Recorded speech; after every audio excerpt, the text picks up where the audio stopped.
You're about to listen to TADPOG. Tyler and Dave play old games. It's a comedy video game podcast.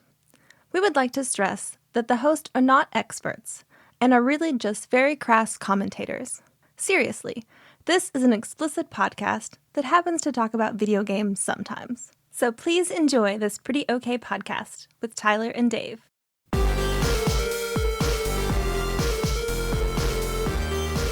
Hello, Internet.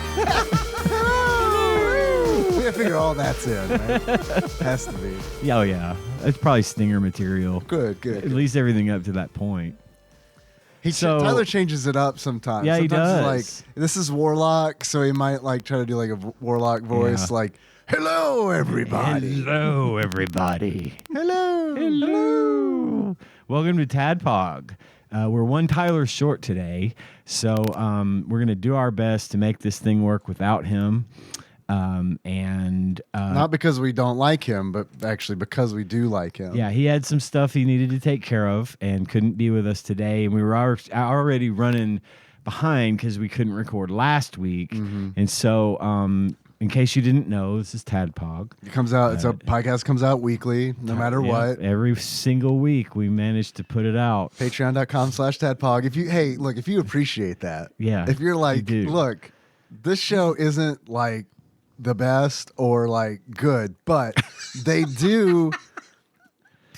I mean, put an episode. But they are week. consistent every week. Yeah, and if you, in case you didn't notice, dear listener, that extra voice you just heard was Captain Gunner John Turley. He is here to help balance it out because I don't think Dave and I could just do it by ourselves. We probably could. I need supervision. Is really what. Well, I'm sure we could. Yeah, because I'm the guy that keeps the train on the tracks. Like I definitely never veer off into some random shit. We need you here, man.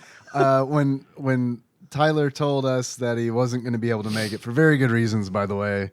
We're not going to get into it, but it was one of those where I messaged Ian and I was like, "Hey, do you think we could get John?" And Ian was like, "I already asked him." It's like, okay, great.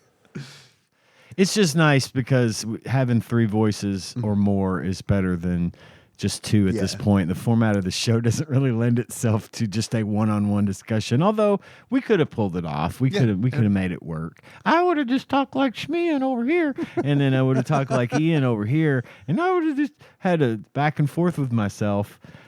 We need to with Dave in the mix. We need to get you should have done Schmian on like one mic and then Ian on the other mic. We could have fucked with the stereo. Yeah. Just so everybody hates it. Everyone listening on headphones will just hear me and you in their left ear, but Schmian always in the right ear. In the right. And turned up all the way. Way louder. So it's super fuzzy and clipping. Yeah. Fuck that Schmian guy. What does he have to be on the show? I've listened to some podcasts before that have fucked with stereo, as in like they use stereo and they have different mics on left ear and right ear. Yeah. Which seems like that might be a cool idea because it's like I'm there in the studio and John's on my right side and Ian's on my left side. But in reality, like I didn't realize it was in stereo until I was like, what the fuck is wrong with this podcast? Because I listened to everything with one ear. So I was only here to hear have a fucking conversation.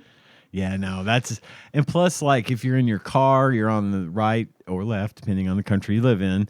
The speakers over here are not going to be, you're not going to hear them as much. Even though it's in an enclosed space, they're not as loud because they're on the other side from you. So, we do a nice, healthy mono recording here on TADPOG. Love a mono. Love that mono. God. Love that mono at TADPOG. Oh, that's the new theme. That's the new Wrote theme. It. By Menon. Costanza. Well, this week we're doing a game based on a movie like we do sometimes, and this game/movie is Warlock. Warlock. The 1989 movie starring Julian Sands and Richard E. Grant. Starring. That's in quotation. Yeah. I was like, but these two people I've never heard of. Like, I want to think I've heard of Julian I Sands. want to think I've heard the name Julian Sands, but if you'd have been like, pick Julian Sands out of this lineup, I'd be like, oh man. no. That's the mugger. Yeah, I wouldn't have been able to do it either. I think I hadn't even heard the name, but then like Really? in the comments on YouTube, which is not where I watched this movie, so I don't know why I was in the comments. I can't remember what it was the comments were, but someone was talking about him, and it's like if you know him, you know he's been in a lot of B-movie horror. He's been in a lot of that. He was in. I've got a few notes about Julian Sands actually, because honestly, somehow he kind of became a bit of.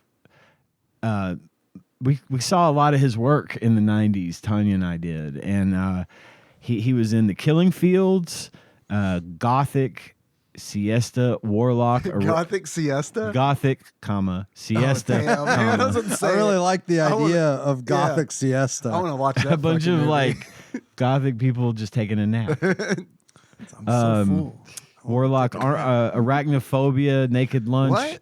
Boxing Helena, Leaving Las Vegas, The Medallion, Ocean's 13, and The Girl with the Dragon Tattoo. He appeared in all these movies. Wow. Okay. And Really? He played a unfortunately, warlock in all of them. He did. He played the Warlock, the same character. It's crossover, people. He unfortunately passed away last year. He was an avid hiker, and he loved the mountains and going and hiking. And he disappeared on January 13th of last year, hiking in the San Gabriel Mountains, and his remains were discovered several months later. Oh. So rest in peace, Julian Sands. I liked your shit. You did good movies. I like a good B movie. So anyway, before we get too far into Warlock and the game, beware there's like a long name for it on the beware the ultimate evil of Warlock. Is that the full title of the I first saw movie? it on the game poster, or like it shit. says beware the ultimate evil of Warlock. Yeah. Okay. That's the name of the game. I think it's the name of the game. I don't know if it's like the official name of the game, but it like reads like that on the badly designed poster. Title plus tagline. Yeah. What have you been up to, Dave? I went to Game Galaxy in Nashville this past week. I was hoping you would say that you went to the knockoff Game Galaxy here in Paducah. No, and that's because I don't want to spend money on collecting games right now. Otherwise, I would go. Because if I went, I'd probably... I'm one of those people where it's like when I go to a store and it's like, oh, fuck, they like need my help. Yeah, I'll buy something. Yeah, I can't not buy something. Yeah, which is why I don't like going to like the vendor booths and stalls at like a festival or something, because it's very much like the people at those booths. There's a like, degree of man, desperation there. Hey, look at this. No thanks. I don't want the popsicle stick man that you made. It's like, I'm good. So you went to Game Galaxy in Nashville. Yeah. Paul Korn. Oh yes, I was unable. He invited me to this, and I was unable to make it. I had prior engagements. With family, and I'm sorry, Paul. I wish I could have come because we went last year. It was a lot of fun. So how did that go? It was good. It was nice. I got to catch up with Paul and Chandra and Nate and Rick and awesome. I played this fucking awesome Sonic the Hedgehog game that I didn't know existed. Where it's like Marble Madness, but you play as Sonic, and it's all trackball. There's a giant trackball and a one button. That button jumps. Oh yeah, okay. And it was a lot of fun. It was 2-player. I played with Nate. And then we made it to the very end of the game, and everything's on free play at Game Galaxy. Sure. For everyone listening who doesn't know, Game Galaxy is an arcade. They have a lot of retro arcade games and pinball machines, and everything's on free play pretty much. So we're playing through this game. It's a lot of fun. It's chaotic, and we're just anytime we die, we continue because it's free. And then we get to the very end of the game. There's like 7 stages, and we're in Robotnik's tower, and we got to do this course. And if you die on this course, you cannot continue. The game doesn't let you continue. Wow. Yeah, and you have to go to the beginning of the game. So, man, our forearms were fucking like killing us because like it's Yeah. It's a lot. Repetitive motion. Not just repetitive motion, but it's like gotta go. It's like isometric. So it's like you're running as fast as you can. Top right. Up. Now it's top left. Up. Now it's bottom. So I mean, it's just like you're constantly moving your forearm. And you think of the years of fucking practicing at home, I'd be really good at it. But it turns out I guess I just use my shoulder more. I don't know. It's less of a different muscle workout. group. Yeah. But yeah, I went through it again, and I was like, "Oh fuck it! This is fun. I'm gonna try to beat it." Made it that point and made a little bit farther, and then fucking soft locked the machine. Oh no! Yeah. So, yeah, but it was fun. We played some other games. I won't get into all of them. Double Dragon a little bit, classic. That one is Double Dragon's one of those games where I feel like most people probably played it for the first time on NES, but I played it for the first time on DOS. And I gotta say, man, I think the fucking DOS port pretty much fucking nailed that game. That arcade experience. Yeah, with limited colors. As long as long as the amount of colors doesn't matter. As long as everything being displayed in cyan and magenta and black and white is fine. Yeah. The EGA or whatever. Yeah, man. I think it's CGA. CGA. Mm-hmm. I played Double Dragon a lot in the arcade when I was a kid. And I don't normally like games like that. But that's like my favorite one, the arcade version of Double Dragon. It's the first. It's a classic for sure. I also soft locked that one. So this isn't like a point of pride or anything. It's just one of those things. You probably shouldn't wear that giant speaker magnet necklace when you go. The Atari branded speaker hat that I wear. It looks like Flavor Flav's clock. Yeah, it's fucked up. There's this game there called The Grid, which I would really like. If you ever see The Grid in the wild, play it because I want to know what you think about it. It's essentially like a third-person shooter deathmatch where it's set up kind of like the Running Man, where there's like 3 opponents and they go in and it's just a third-person shooter deathmatch where you collect different guns and try to kill each other. Except it's played with a trackball and well, hold on. Now I'm like, is it a trackball? What's the name of the game again? The Grid. The Grid. Okay. Now, is this a newer game or is this a game that's no? It's not newer. An old school. Yeah, it's old school arcade cabinet. Like it's 3 cabinets essentially. Everyone gets their own screen, and it's set up on this like large control panel where everybody gets their own like it's a fucking like joystick that you might see in like a flight arcade game where you're flying a fucking plane. And then I'm pretty sure it's a trackball. I'm having a hard time like visualizing it now. But yeah, you shoot with the flight yoke, the flight stick. Yeah. And that's the part where I'm really curious, like what you guys would think, because otherwise, it feels like it should be a mouse and keyboard game, right? And they were trying to figure out like, how can we make this like the trackball's the mouse and your joystick is kind of like your WASD, and fire. Yeah. I got to look this up now because I'm like, I'm pretty sure it's trackball. It's not a trackball. It is. It has a trackball. Yeah. Yeah, the trackball is the mouse. Yep. And you control and okay. Yep. Yeah. So it's it's interesting. It's definitely worth it. Sounds really cool. If you're not paying for it and you're just checking out some shit in an arcade, There's been some other stuff, but I gotta say, I'll save some stuff for when we record next because we'll have a short turnaround. So it's one of those where it's like, I don't want to blow it all. But yeah, it was fun, and we of course I ate at Prince's on the way back. Man, I went back and forth on that because it was like, fuck, it's rainy. It's rainy all day, Again with the rain on the day that you went to that. It rained the whole fucking day we were down there last year. Yep. Shit.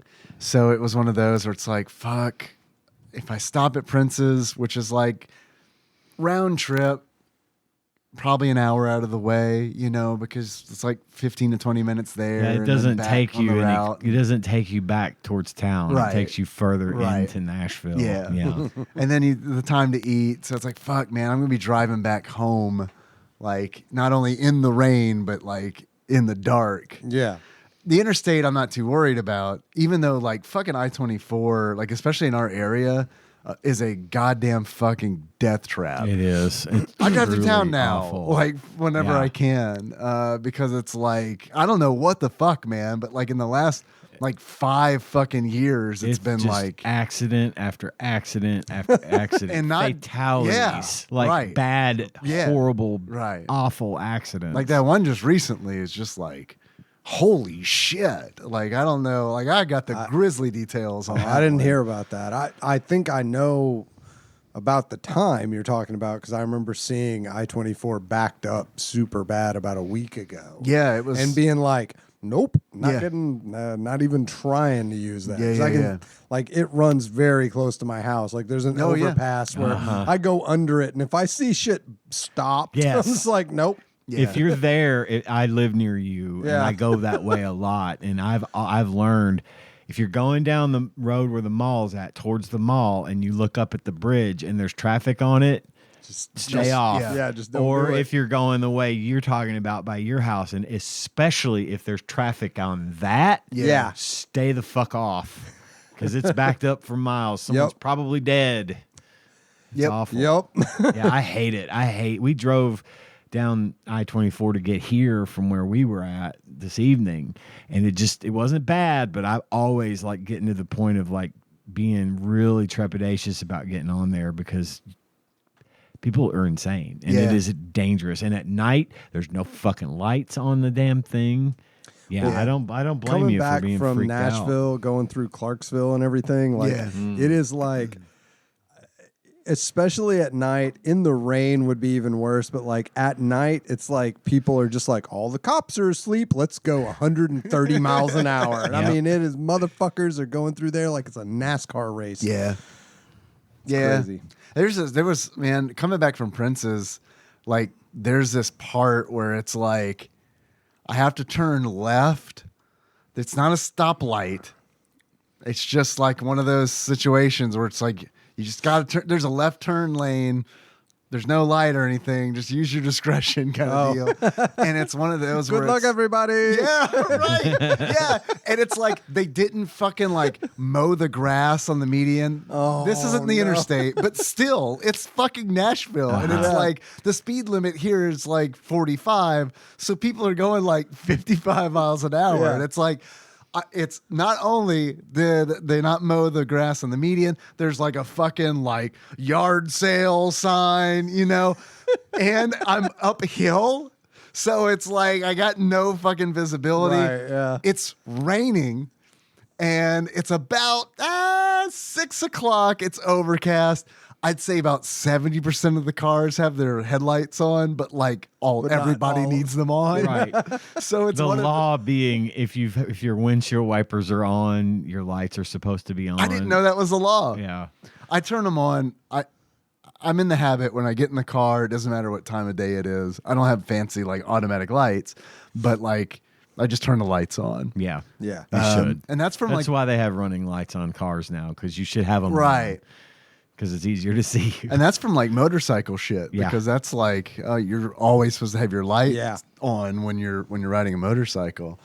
And when I was learning that stuff, I was like, oh yeah, it makes sense. I should just do that in my car. Yeah. Like Yeah. why not have them on?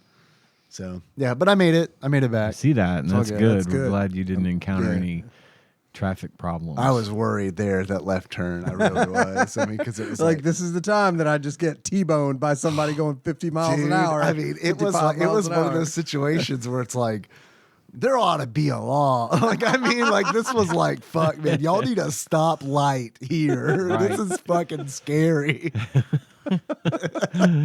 Gun it. It was, yeah. I mean, it was just like Running okay, I gun. guess it's good. Hope this isn't the day I die. Make a luck roll. Yeah, right. Yeah, but yeah, that's pretty much it. It was a good time. It was fun. I like I mean, I like Nashville, and I like, man, anytime I get a chance to go to Prince's. They remembered me there. At least one of the ladies did. Wow. Yeah, which is like, it's when I got back and told Nikki the story. It's not like you're there every week or anything. I'm there literally once a year. Yeah. And when I ordered the chicken, I get it XXX hot, and the cashier was like, "You don't want it that hot." And I said, "I do. I've had it before. It's all good." And then the woman next to her, which I think it's crazy, she recognized me, but I recognized her, so it can't be that crazy. You know what I mean? And she was like, "No, that's how he gets it." Well, once a year, that's how he gets it. that is pretty impressive, though. Yeah. I can't imagine that I'm like, thousands of people go through there, you know. I'm sure there are tons of people who get it like that. See, you say that. Yeah. But she remembered how you got it. So maybe there's not a lot of people who come through and get it and don't complain about it. Maybe. She asked, she's like, "Do you want ranch or anything with it?" And I was like, "Nah, they gave me ranch at the airport, but they didn't need it. That's some bullshit. That's why I'm here. Right. Yeah. I need that real shit, okay? I fucking love that restaurant, man. And it's like, I've never had it. I want to try it sometime. You dig it. You dig it. I don't think there's no way I could do the XXX hot. You could. Oh, I don't. You could. For I think sure. I would pay for it. You could. Oh yeah, you'd pay for it. Well, yeah. I just knew. I don't know that I could eat it. Man, I do like some spicy shit, but I feel like that would. I've learned that I don't like spicy shit quite as much as you do. I'm close, but not quite. You could. First of all, you could totally handle it. Second of all, I think you would dig it. Like, this chicken is like, I love the color of it because it's like. You would expect it to be like bright red. It's not chicken colored. Is what you're saying. It's not. You'd expect it to be bright red, right? Like, oh, it's hot. But it's like the color of coagulated blood. Okay. So it's like, okay, like I can fuck with this. Not because it reminds me of blood, just because it's like it doesn't look artificial. Right. There's some nuance to what's going on here. Yeah. So it's good, man. Princes love it. Check it out. What about you, John? What you been up to? Well, A, not much. B, just super exciting stuff. I've been moving my 13-year-old into a different room. Does he keep? She's 13 slightly years old. larger room. I'm sure he keeps a very clean room, and it was yes. easy. Oh, it is exceptionally clean. I did not find disgusting shit under the bed or just Legos goddamn everywhere. But I moved a bunch of furniture in there, and I put a bunch of fucking shelves up on the wall. For him or in the new room? Or in the new room, yeah, because like just a place for him to put some fucking more Legos, shit. apparently. Mostly Legos, yeah. There were Lego sets that were like built and just shoved under his bed all the way back to the wall. Well, yeah, what so do you it's do? like, What do you do with the sets? Henry and I have built them before. He has and 9 shelves to display the really good ones now.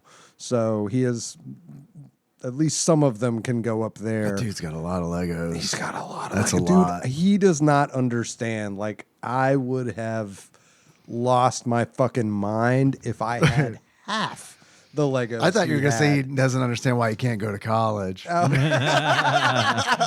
mean, that's a whole different reason. Gesture to the shelves. Yeah. This is your tuition, son. You wanted the Legos, so You're an engineer now. it's so fucking expensive they are. Yeah, I moved just a bunch of shit, and I put shelves up on the wall. That is Nice. the exciting. That's good shit. I didn't do anything fun. So what's the story with the reclaimed room? So we decided, buckle up, kids. This is exciting talk, I'm sure. We decided that we were just going to make a game room. Fuck yeah. So that's what I was hoping. So that room that used to be Charlie's is smaller, It is just a game room now. So there will be eventually a television, an Xbox in there. There's already a love seat in there for the Xbox and the TV, so you can chill.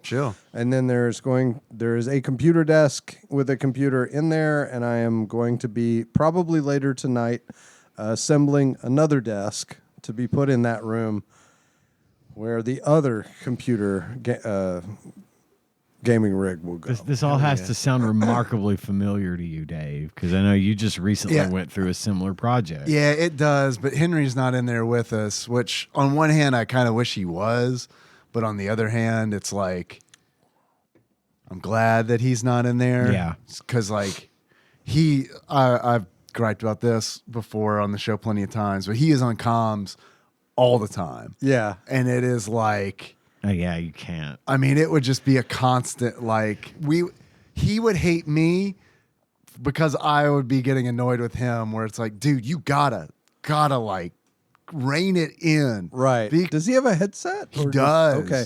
See, my kid just uses his phone on speaker. Yeah, I remember you saying that. And it drives me insane. Does he not like the headset? I mean, he has a headset. It's just like, I don't know if they're just like, these kids don't know about Discord or what the fuck. Oh, they know about Discord. Well, you would think, right? But like what they do is they'll be like, usually it's just two of them, sometimes three of them, and they'll just all call each other and put it on speaker and then just talk to each other while they're playing the game. You know what it is? I bet it's a situation where like one of the kids, like parents won't let them use Discord or something. Yeah. And they're like, well, he can't use Discord, so we're all going to call each other. Yeah. That might be the case, but you would... I don't know. All I know is it's crazy because like that phone is sitting like right here. It's like this far away from him, and he's just like, "Oh my God, did you see that?" All right, and I'm just like, "What the fuck, yeah, man?" Yeah. Okay, cool. Yeah, that's what it's like in my house yeah. too. Oh yeah. No. And then of course, little brother is in the background, also playing the same game, but not on the phone call. So he's yelling, hoping the bigger kids that are on the phone call will hear him. Hey, who's that? Who's that guy in the background? He sounds interesting. I go in there and I'm just like, not so loud, and I just pull the door shut. Yeah, I do that too. I do that like twice, and then on the third time, it's like, all right, and a gesture to take the headset off. And I was like, dude, you have got to realize that you are not the only person in this house. You're only allowed to do this when your mom and I are having sex. Right. In which case, knock yourself out. Because then we at least know where you are at all times. And we know whatever you're hearing isn't us. I don't think I've really done anything else of any significant interest. That's sweet, man, that you got like essentially you got like your own built-in LAN party. Yeah, my computer's not in there though. And I'm okay with that. Yeah.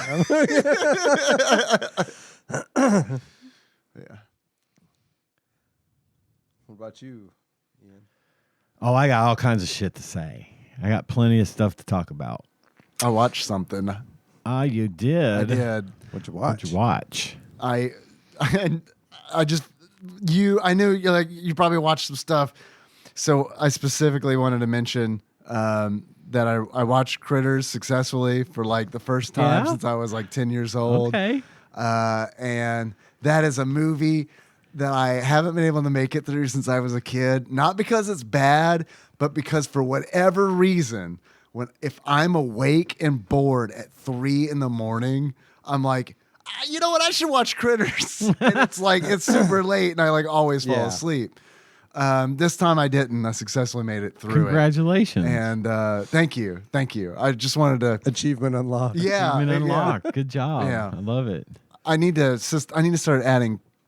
there's a distinct lack of Critters gifs on the internet. It's bizarre. You'd think there'd be more. Oh, You got to start making them. Well, there's Get like them out there. There's a scene in Critters where it's like sometimes the Krites talk, and it's subtitled. And there's a scene where there's two on the porch of the farmhouse, and the mom comes busting out the front door with a shotgun and points at him, and the two Krites like turn and look at her, and she just fucking obliterates one. It just like explodes, and then like the one that's remaining just like turns and looks at it, and subtitles "fuck," and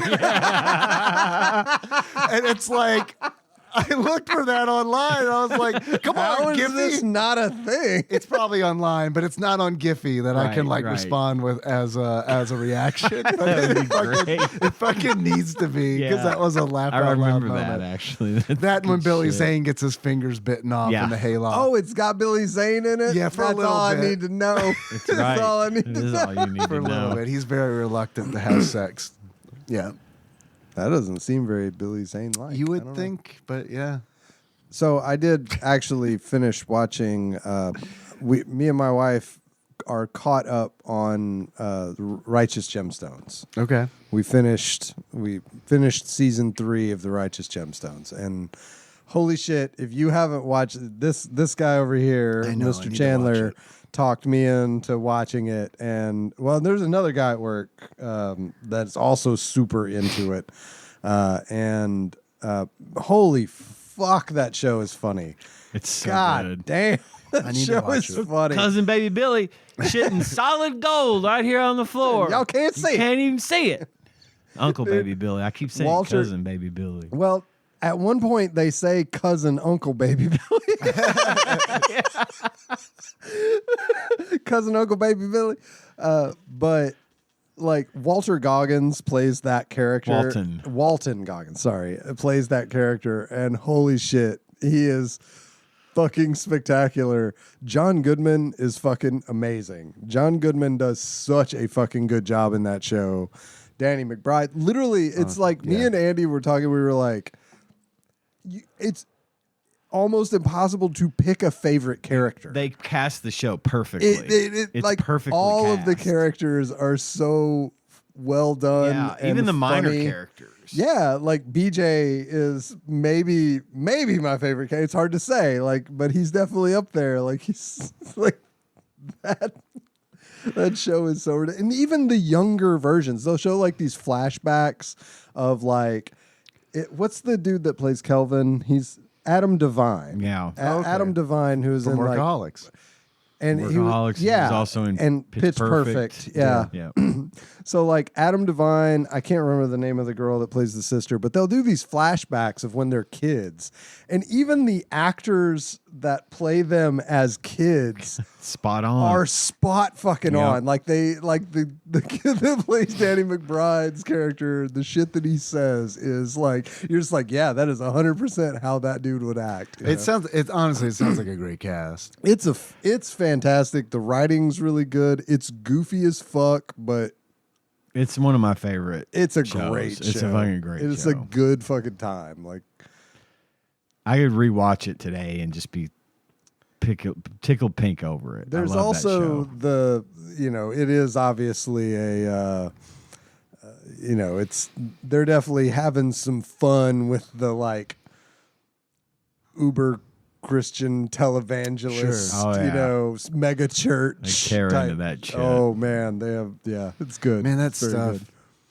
good. One of my reservations about like watching that, I know the angle, but still that stuff like creeps me the fuck out like so bad. Oh yeah, but that's okay because I know. it creeps out the people that make that show. Yeah. You can tell. You can tell. I mean, like, yeah, I get that everybody like involved knows what Yeah, they're doing, yeah. and I trust that. But still, it's on this level where it's like, yeah, I don't know, man. that's a tough ask for me because that stuff creeps me out real bad. Here's the thing: on the show, it's not as creepy. Yeah. On the show Right, as sure. it is in real life. Oh, you well, yeah. know? Real life. It's like the real life. Yeah, we'll put that in quotes. It's fucking creepy, but yeah, I don't know. You dig it. I'm It's a telling good you, show. you I would believe you it. would like it. You and Nikki should both watch Yeah. it. It is a fucking trip. Man. Okay. For sure. Anyway, so yeah, we have watched that. That's it. Sorry, Ian. I didn't mean to. Oh no, it's fine. hijack. We're good. I just, when you were like, oh, Ian's about to talk, he likes movies. I meant to tell you this earlier. No, I love that you watch Critters, and I love that you're watching or caught up on the Righteous Gemstones. Those things are both excellent things that I know now. I'm happy for that. I watched some stuff, like I do. Man, you never watch stuff. I know. Yeah, It's this new thing I'm trying to do. Trying out. Yeah, not really. Yeah, me neither. That's all good. First thing I watched this week, watched some stuff with Tanya this week. A lot of times she'll just put stuff on and I'll watch at it. She'll put on the dumbest little horror movie on Amazon in the middle of the day, just because. That sounds pretty awesome. But it's awesome because I love to sit and I'll be doing my own thing or taking a nap and I'll be watching it, some silly B movie or whatever. But a lot of times when something really catches both of our attention, we watch together. It's usually titties, isn't it? It's never titties. But we watched a movie. We watched a new movie that was recently released called Blink Twice. I've heard this about movie that is directed by Zoe Kravitz, daughter of Lenny. Yeah. Stars Channing Tatum, Gina Davis, Christian Slater, Aaliyah Shawkat from maybe from Arrested Development. Okay. And it's about a woman Egg? and her. Yeah, it's about a woman and her friend who are kind of these like low-level employees at this big company. It almost strikes me as like an Apple type company. I don't know. They don't really ever say what they do. And they get invited to this like stock party where the company's like ownership is changing hands, and there's this big party to celebrate. And they get invited, and they're like super excited because they're kind of nobodies in the company, and they get noticed by the owner of the company, which is Channing Tatum, and he invites the two girls to go with him and a bunch of their friends to his private island to party. And during the course of their time at this island, they'll wake up in the morning and have bruises they don't know about, dirt under their fingernails. They're not sure how that got there. Shit is obviously happening to them and that they don't remember it. And it's a really good movie. It's creepy and disturbing. I will warn anyone that wants to watch it for certain categories of people that it might be very triggering, this movie. I kind of assumed based on the setup your setup. Let's just say that it involves abuse of power. Okay. I'm gonna leave it at that. Right. It could be very triggering for some people, so tread carefully because I mean it. It could be really upsetting to some people. Other than that, it was a really good movie. I enjoyed it a great deal. It was well done. It was very well shot. The whole thing was just well put together. The soundtrack's really great. I do recommend it. It is available on your streaming platform of choice if you'd like to watch it. Highly recommend it. 4 stars. Was insane. Just check it out. So I remember seeing a preview for that movie, and I know that like the setup is different, but I think you said it takes place on like a private island, yes. Right? So there's another movie that I feel like also takes place on an island also has a creepy protagonist that's what's his name, the guy from the X-Men movies, the one that played young Professor X. What is that guy's name? I haven't seen that one yet. I know the one you're talking about. You know the one I'm talking about though? Yeah, it just came out. Yeah, I know exactly what you're talking about. I will probably have that to report on by next week. I figured. A couple of weeks. And no, I can't think of it's just here's two guys that don't usually. Well, I guess that guy has done kind of creepy before, so never mind that. But, yeah. What's this new movie about? It's like I just know that like he becomes like I guess kind of like a friend of the family, and he gets this family to come out to this island with him. That's James McAvoy. James McAvoy. Thank you. Yeah, I couldn't think of his name. Either. And yeah, like he looks creepy as shit in that movie. Yeah, he makes a lot of weird, funky smile faces. Yeah, it reminded me a lot of his not Unbreakable, but the Split Split and Glass. He was that kind of character, and I don't know if you've seen those, but those are fucking great. I haven't. That trailer didn't do it for me. When he does the premise is fine, but I didn't buy him in it. In the trailer. Because when he does that smile, it's like, man. Just doesn't, it feels forced. It felt sold. Yeah, like he's selling it. Yeah. The next thing I watched this past weekend is a movie called Apartment 7A. The movie stars Julia Garner, who plays the blonde chick from Ozark. The curly blonde-headed girl from Ozark. Oh, I love her. Yeah. Ruth, that's right. And Diane Wiest, who you might remember from Edward Scissorhands, Footloose, Practical Magic, and Parenthood. This is a prequel to Rosemary's Baby. Oh, okay. An official prequel to Rosemary's Baby.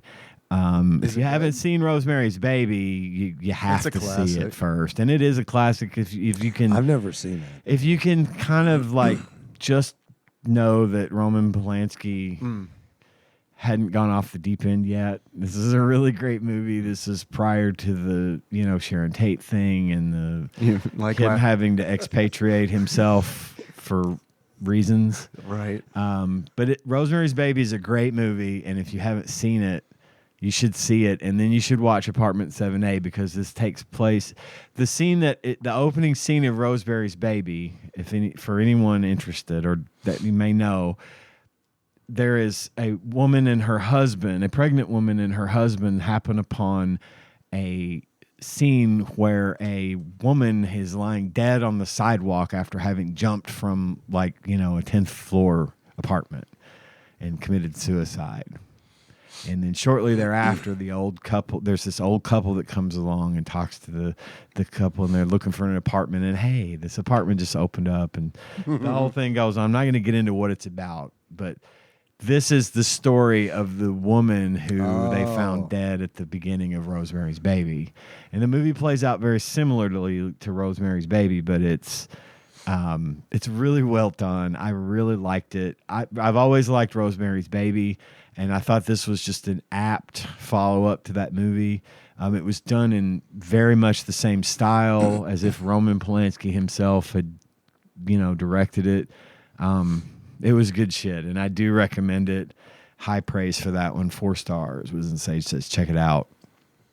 A couple other things that I watched. The Old Man, starring Jeff Bridges, and also Aaliyah Shawcott from Arrested Development. She's also in that. I'm noticing a theme. The Old Man is a really good show. It's season 2 just kicked in. Holy shit! Really? Yeah, it's short seasons though. Wow. They're like 8-episode seasons, so it's taking them forever to get to it. Just heard about it. Yeah, okay. But it's a really great show. John Lithgow, Jeff Bridges.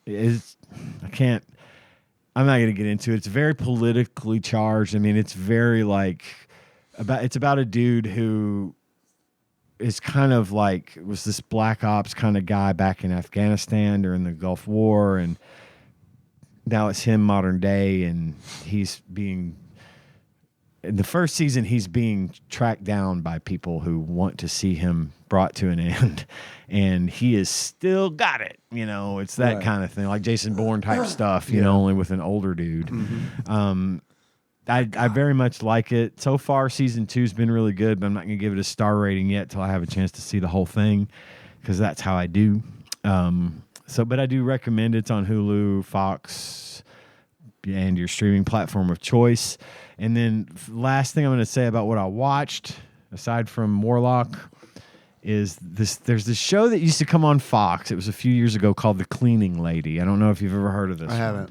But it's based on a book written by, I believe, an Argentinian woman about this cleaning lady who is an illegal immigrant from the Philippines, from Manila, and she Queens of the Hotel hit, a cleaning lady, and witnesses a murder. And rather than killing her when they discover that she's seen what happened, the gangster with a heart of gold puts her to work.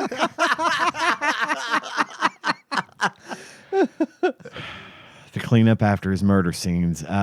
Each week, several new problems that pile on to the ones from last week's problems just get worse and worse. This show fucking sucks. Yeah. And I'm gonna finish it because I'm so mad at it. I'm so mad at it. It's only got 2 seasons. I've got 3 episodes left. I'm gonna do it. You know me. I'm not gonna just let it hang. I know. It's not gotten any better. It fucking sucks.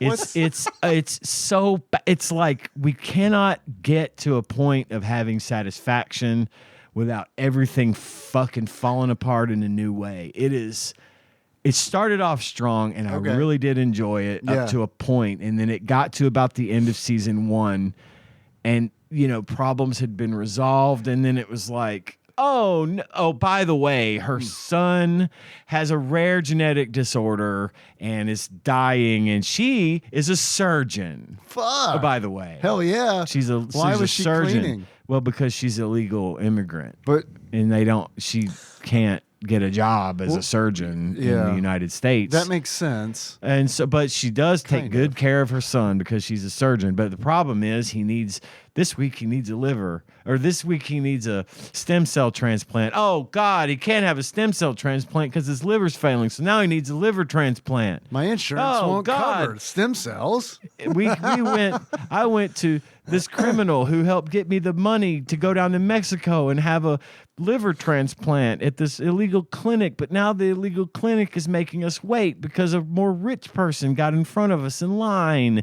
It just got so fucking contrived so quickly, and I was just like, all right, fuck this show. 2 stars.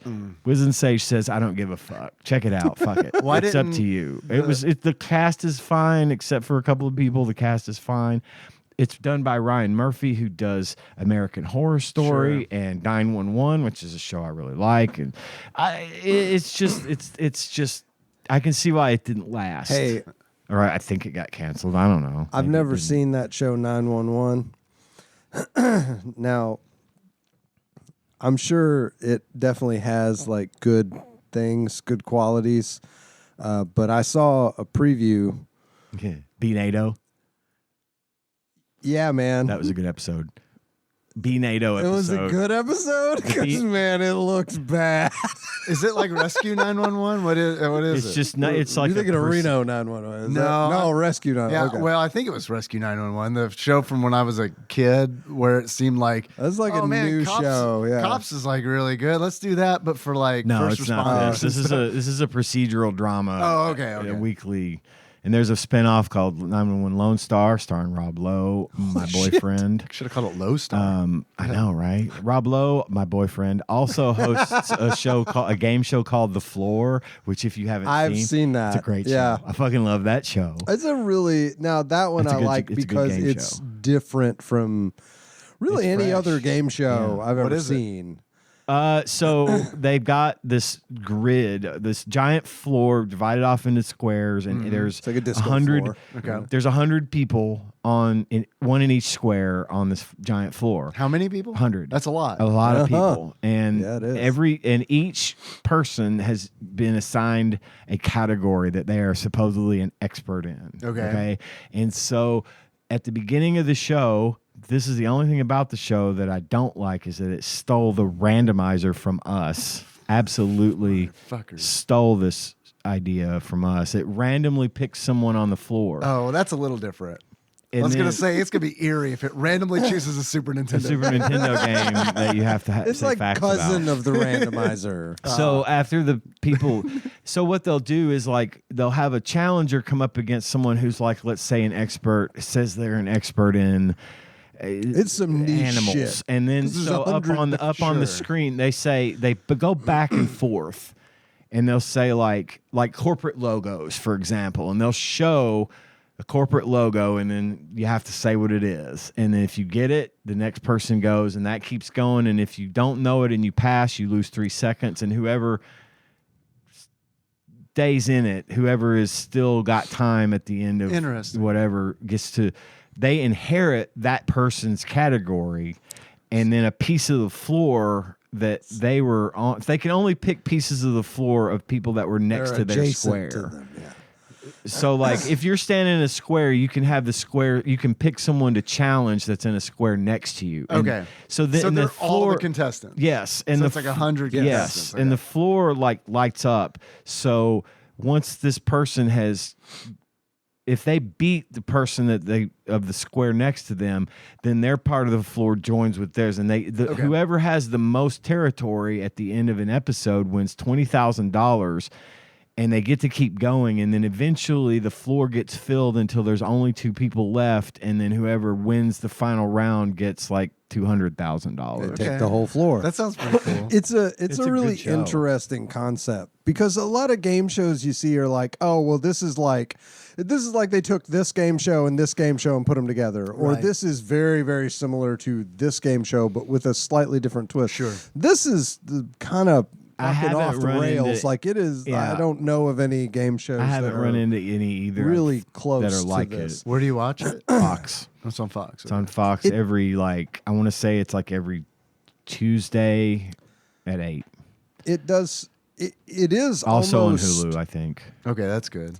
Like, you did a very good job of explaining it, but it's a hard show to explain. It is, because it's hard to. I'm still a little fuzzy on who gets what category if you win or whatever. The crazy thing to me is you could be one of those 100 contestants and not even get on the show, like not even get to go up and because the randomizer might pick something that's way over in this corner, and then mostly you're going to hear from these people. Well, eventually everyone will be on. Everyone will have to be on. Okay, so they eventually. keep them from episode to episode. Right. So after if you win a round, you get to make the decision as to whether or not you want to go again and have the randomizer pick, or you get to pick someone to go another round with, or you can go back to your little plot of the floor that you've claimed and stay there and wait for someone to challenge you. Either someone will challenge you, or the randomizer could pick you again, and you come back up, and then you don't have a choice. But it's a pretty fun little game show. It's an hour-long show, again starring Rob Lowe, my boyfriend, and I recommend it. That is a really fun show. Okay. The last thing I was going to talk about is I was just telling John last week how tired I am of how little self-control I have when it comes to buying skins in Overwatch. Yeah. And guess what? I told John, I said, John, you know what? I'm going to start showing a little more moderation. I'm going to be a little more selective and maybe not jump into every single collab that they have. Smart. It's wise. Yeah. It's a good thing.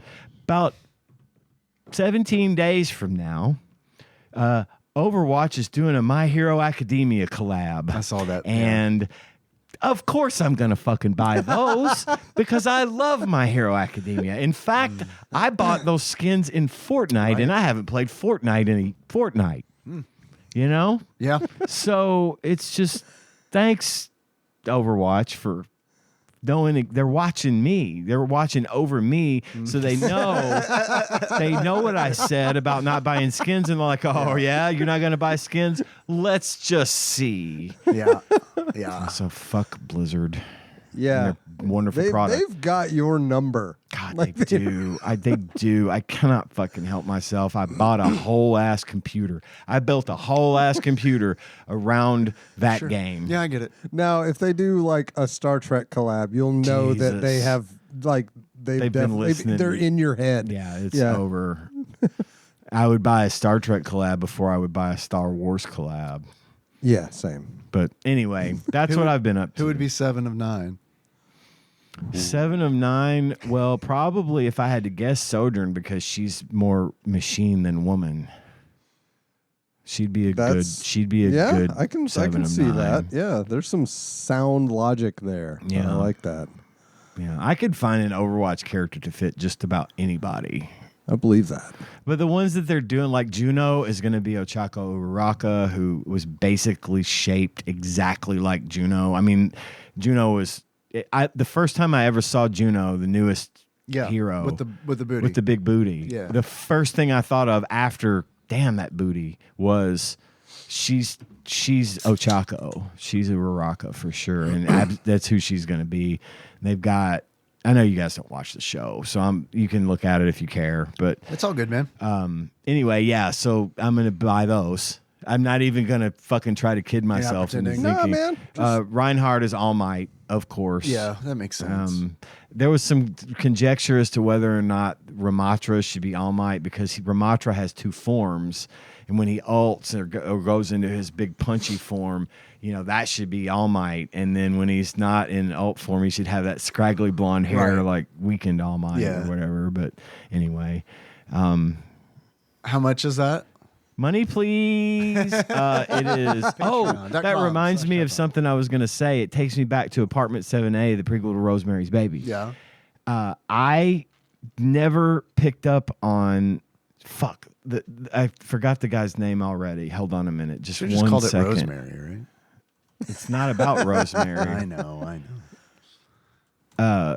This is good podcasting. Our friend Ian has a crippling addiction to Overwatch skins. I do. Please. It's sad. Okay. Please donate. Yeah, I need money. So I never got this, but in Rosemary's Baby and in Apartment 7A, this involves a baby.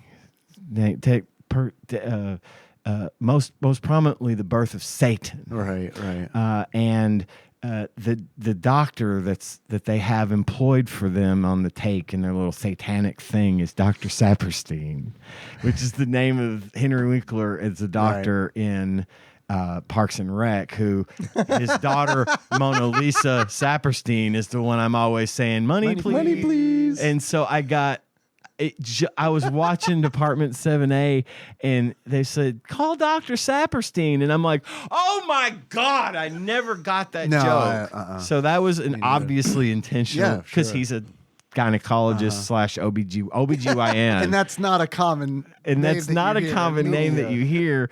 So, yeah, it's definitely a play on Rosemary's Baby, and I thought that was fucking hilarious. I had a fucking real moment of, holy shit, I get the joke. Nice. The other day. So anyway, I buy shit in Final Fantasy all the time. It makes you feel better. I shouldn't do it either, but it's like when Nikki started playing, I was like, oh, this is a perfect opportunity for me to buy a $30 mount that we can both ride. You're right. Yeah. It's fine now because you play it. So I can spend as much. It's really only $15 a piece. We split it. And you play it too now. That means I can spend as much money on it as I want. As long as you do it for her, and too. And it's sanctioned. Right? Yeah. It's like me buying computer components for the children. I mean, there's some serious air quotes right there. You can hear y'all them. can't see. For the children. Yeah, because like when my machine gets better, Charlie's machine gets better. Right. Then Owen's machine gets better. Like it's trickle down gaming. Trickle down gaming-nomics, yes. Yeah, man, I can it's nice to be able to hey, I'm going to buy this from the page shop. What would you like? Right, exactly. See, I don't have that to fall back on, and I'm the only one that manages our quote unquote money in our house. So if she ever really had a look at the books, I'd be fucking dead. And I really wouldn't, as I'm pretty transparent with her about it. I'm honest. I'm honest about it, but it's just. It is an addiction. I buy these fucking skins. She knows I buy the skins. It's fine. It's just I personally, and I'm not even mad that I'm buying the skins because I love them. Dude, I love them. I'm glad that I'm spending money on things, quote unquote, money on things that I love. But it's the fact that I know better. It can't be that bad. Better. It really can't be. Because they don't release that much, right? No. But when they do release it, it's not cheap. But what's not cheap? Are we talking $30, $40? $40, give or take. Dude, sometimes 50 if it's a really expensive one. I'm not trying to be like the enabler at the table, but I will say that I feel like if you're spending $40 every 3 months or something like that on a pack of skins, maybe every 6 weeks. I don't know. Still, I feel like even if it's every 6 weeks, I feel like that's a pretty I think you could forgive yourself. I've bought so many skins that it is, and I love them all so much. I don't know which ones to pick. So now I put it on randomized? random. Yeah. I just say whatever. I just pick my favorites of my list and then say, give me whatever skin happens to happen. I don't get to play Overwatch with him as much as I would like to play Overwatch with him.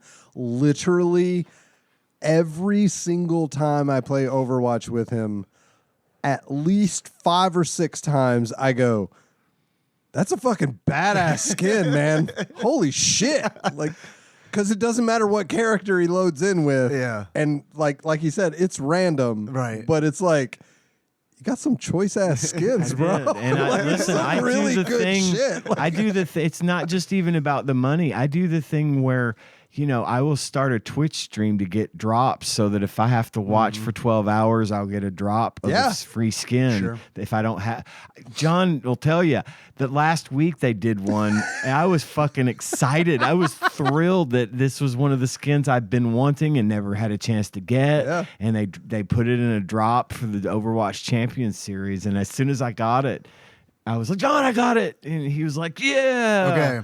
Okay. So this was a skin that they had previously released and you didn't get. Yeah.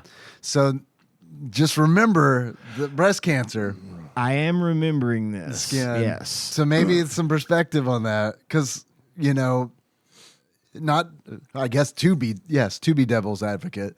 That's awesome that worked out that you were able to get that skin. It was. And it was nice because like they have several skins. Like they did a whole thing where they re-released a bunch of them that you couldn't get, and they're like, we're gonna make it to where you can buy them if you want them, which is what it should have been all along. Yeah. And I don't mean for like the charity ones. I mean, Hey, can I get Blackwatch Reyes? Yeah, I think so. I can buy I that? think so. Like, it's not like You a... can get coins and buy it. I think it's on the list. Okay, I gotta look. I gotta look when I get home. It's a skin for. I'm a Reaper main, Reaper. and Okay, it's right. a skin for Reaper that was literally like, if you didn't buy this edition of the game, you could not fucking get that skin. because the Widowmaker one that was noir or whatever that was exclusive to if you bought the like first Overwatch on like Xbox or whatever, you could get it, but then they didn't have it, and then they added it to the runs. I have never spent a single cent on Overwatch. He bought Overwatch 1 for me.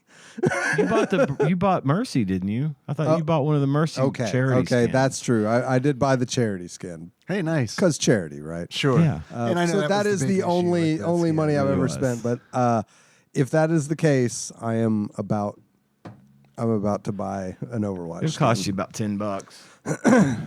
All right. Best I can do is $6.50. I have wanted that skin for a very long time. Man. It's a good skin. I gotta tell you, when it comes to buying shit like that, to be honest with you, probably like 3 years ago, it was one of those where I was real tight on it. But like now, it is straight up like, dude, I fucking work, Just and do it. and I hate working. So Yeah. like, this is gonna make me feel good. This is joy. For like, and it's not it's not even just like right in the now. Like I go back and Sure. No, I get and I it. look at this Yeah. and I'm like, God, that's fucking cool. I get it, but I'm glad I got that. My point is that it's just nice to like know that this is a wasteful thing, Yeah. but it's like, fuck, man, I work, so it's like I can buy this fucking Right. the wasteful thing And if I want to. it ain't like I'm not paying the water bill Right. to buy Overwatch Right, skins. right, I mean, I'm Sure. bing things that I can eventually pay for. You're not- right. But You're not I'm making blowing people for Overwatch No. skins. Hey, no there's an idea. note to Blowing self. people for money for Overwatch skins. It's not a direct transaction. That reminds me that speaking of blowing people in Blizzard, I remember hearing that story about that woman in Warcraft who was like having sex with people for mounts. What? I don't know if it was true or not. I remember it being like on like a news site, but I don't know if it was like legit. But World of Warcraft, I feel like if there was a game where that could be a realistic thing that happened, it would be WoW, because I've never seen video game addiction quite like WoW. Dude, with the way that games are now, that shit like that has to be. And this is not a joke. It's worse now? Or? God, it has to be. It has to be. Like, considering like how much is microtransactions now, and like how much of like, and I'm not even. This isn't a stance of whether I think it's right or wrong, but it's like kind of my stance on it's kind of like, well, I mean, if you know the legal risks and you're willing to take them, yeah. But as long as no one's being taken advantage of, you know what I mean? But yeah, I imagine that shit's.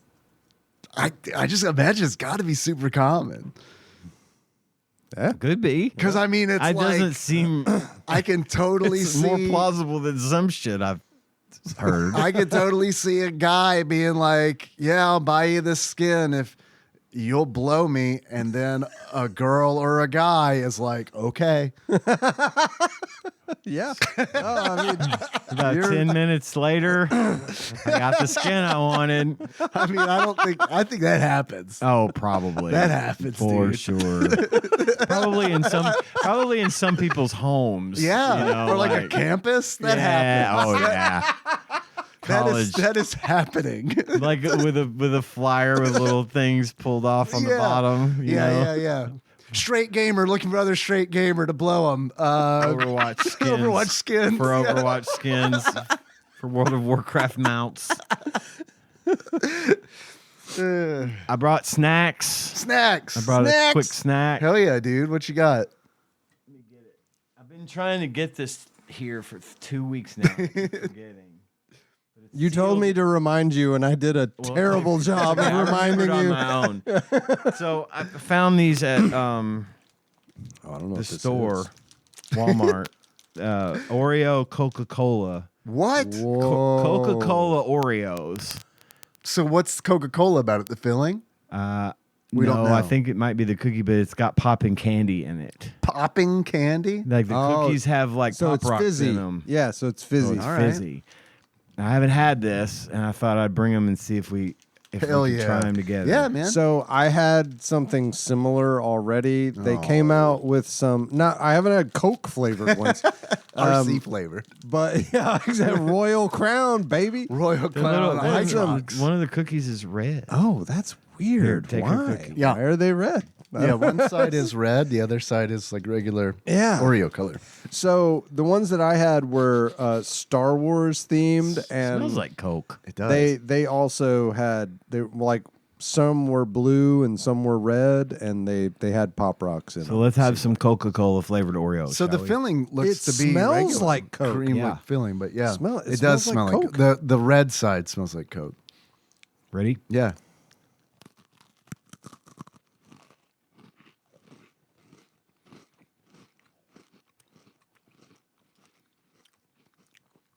It's not fizzy enough. It's I not. expected No. it to be more like Pop Rocks.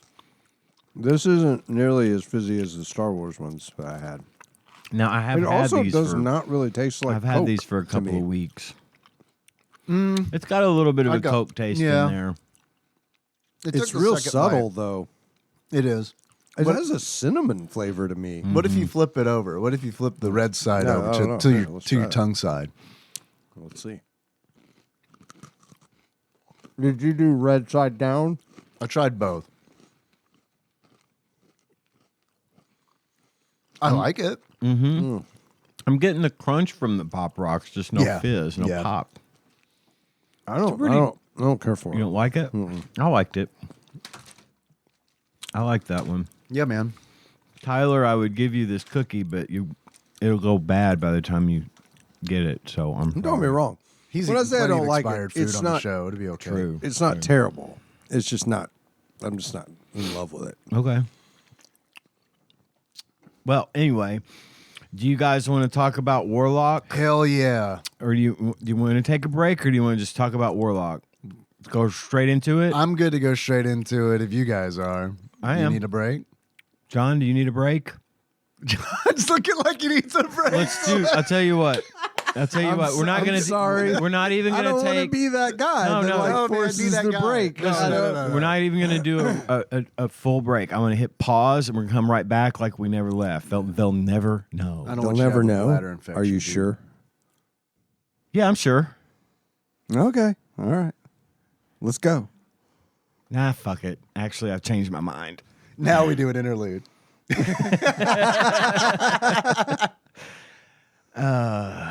Warlock. All right. So I hope y'all aren't tired of hearing me talk because I got a lot of things to say. I'm not. I got a question.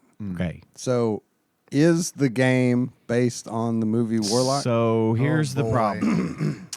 We did this. This happened once before where we played a game thinking it was based on a specific movie. The title of the game. Which is the title of the game and the title of the movie we thought it was based on. And it turns out the game is based more on the sequel to the original movie. Oh, okay. However, the original movie is the better watch, and that's what we watched. So it worked out. Well, yeah, I watched Warlock, and then I played the game and was like, oh, shit. Yeah. This is probably based on the sequel, of which I've seen the trailer, which looked real bad. The trailer of the second movie looked, I mean, it looked like a real fucking bad movie. Well, I have some facts. Okay, great. I want to hear them. I also have not one, but two TADPOG totals lists because I did watch the second one. Damn it, man. I watched now both. I feel like I fucking should have. Listen, I stayed up till 3:00 Saturday. That's Critters time. That's a Critters hour.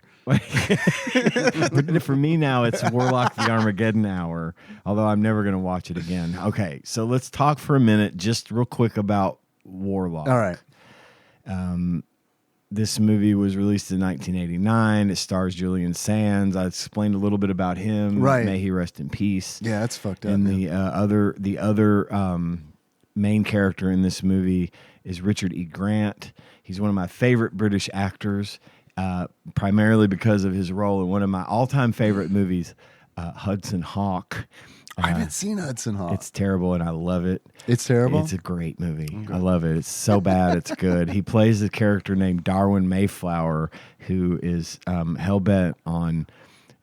He is married in the movie to Sandra Bernhard, and they're a psycho couple. And one of my favorite movie lines of all time is from him in Hudson Hawk, where he simply says, "Total world domination." Gets me every time. Hey, this is sort of an aside. My first and only real introduction to Sandra Bernhard was from Roseanne. And I always had a weird attraction to Sandra Bernhard. I don't know why. She says "bunny, ball" a lot in Hudson Hawk. It's good to know. I may have to watch Hudson Hawk now. Everyone should watch Hudson Hawk. It's great. It's got Danny Aiello, Bruce Willis. Harrison Ford, right? I mean, no. Then what am I thinking of? I don't know. You're going to watch Hudson Hawk and be like, what is wrong with my co-host? Oh, I doubt that. It's one of the worst reviewed movies ever. It's real bad, but it just hits me in the right place. I get that. I love that. Yeah, movie. I get that. I watch it as many times as I can. I'm being dead serious. So anyway, there's not a whole lot left to say about Warlock, except I am going to do now my now famous TADPOG totals list for the movie Warlock, a.k.a. Terminator, with a warlock instead of a cyborg. Oh, yeah. It's the plot of Terminator. Yeah, it is. I mean, almost exactly. So, we begin with 2 16th century time travelers that seem to have little to no curiosity about the future they just jumped into. 1 16th century warlock with extensive modern dental work, 1 basket of cats, 1 dark tower, 1 dismissive death note, 1 thumb and toe cuff escape, 1 pair of stretch pants that is now in my top 5 favorite pairs of stretch pants ever. Oh my Lord, that girl. Yes, sir. Wore them pants. Yes, sir. Those pants didn't wear her. She wore them. Yes, sir. One, diabetic heroin. Mm-hmm.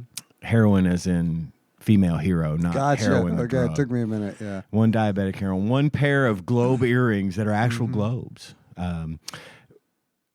Nike product placement, Morton Salt product placement, man. Air Jordan product placement. One pan-seared human tongue. Mm-hmm. One strangely crowded metaphysical bookstore.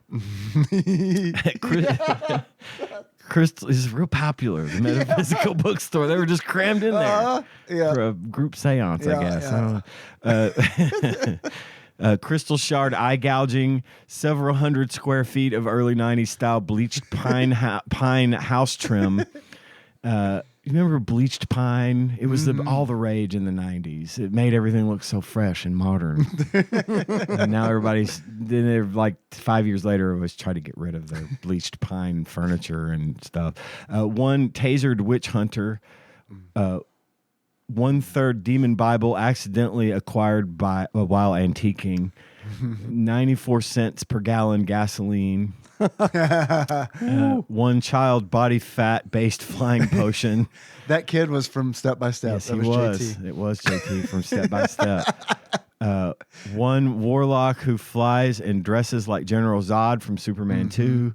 One barn-based hex mark. One extremely helpful Mennonite dad. Flying bat knifing. Weather vane tossing. Warlock paragliding. Copious eye damaging. Voodoo warlock nailing. Warlock train hopping. One airplane carry-on weather vane. Priest's pregnant wife groping. Grave robbing of one's own grave. Corpse finger snapping, consecrated ground face burning, magical fire vomiting, Cassandra tossing,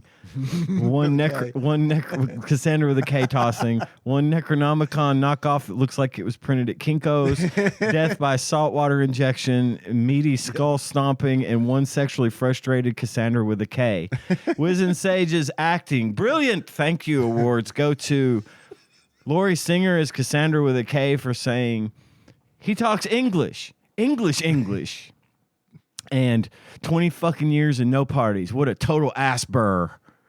And try saltwater, fuck brain.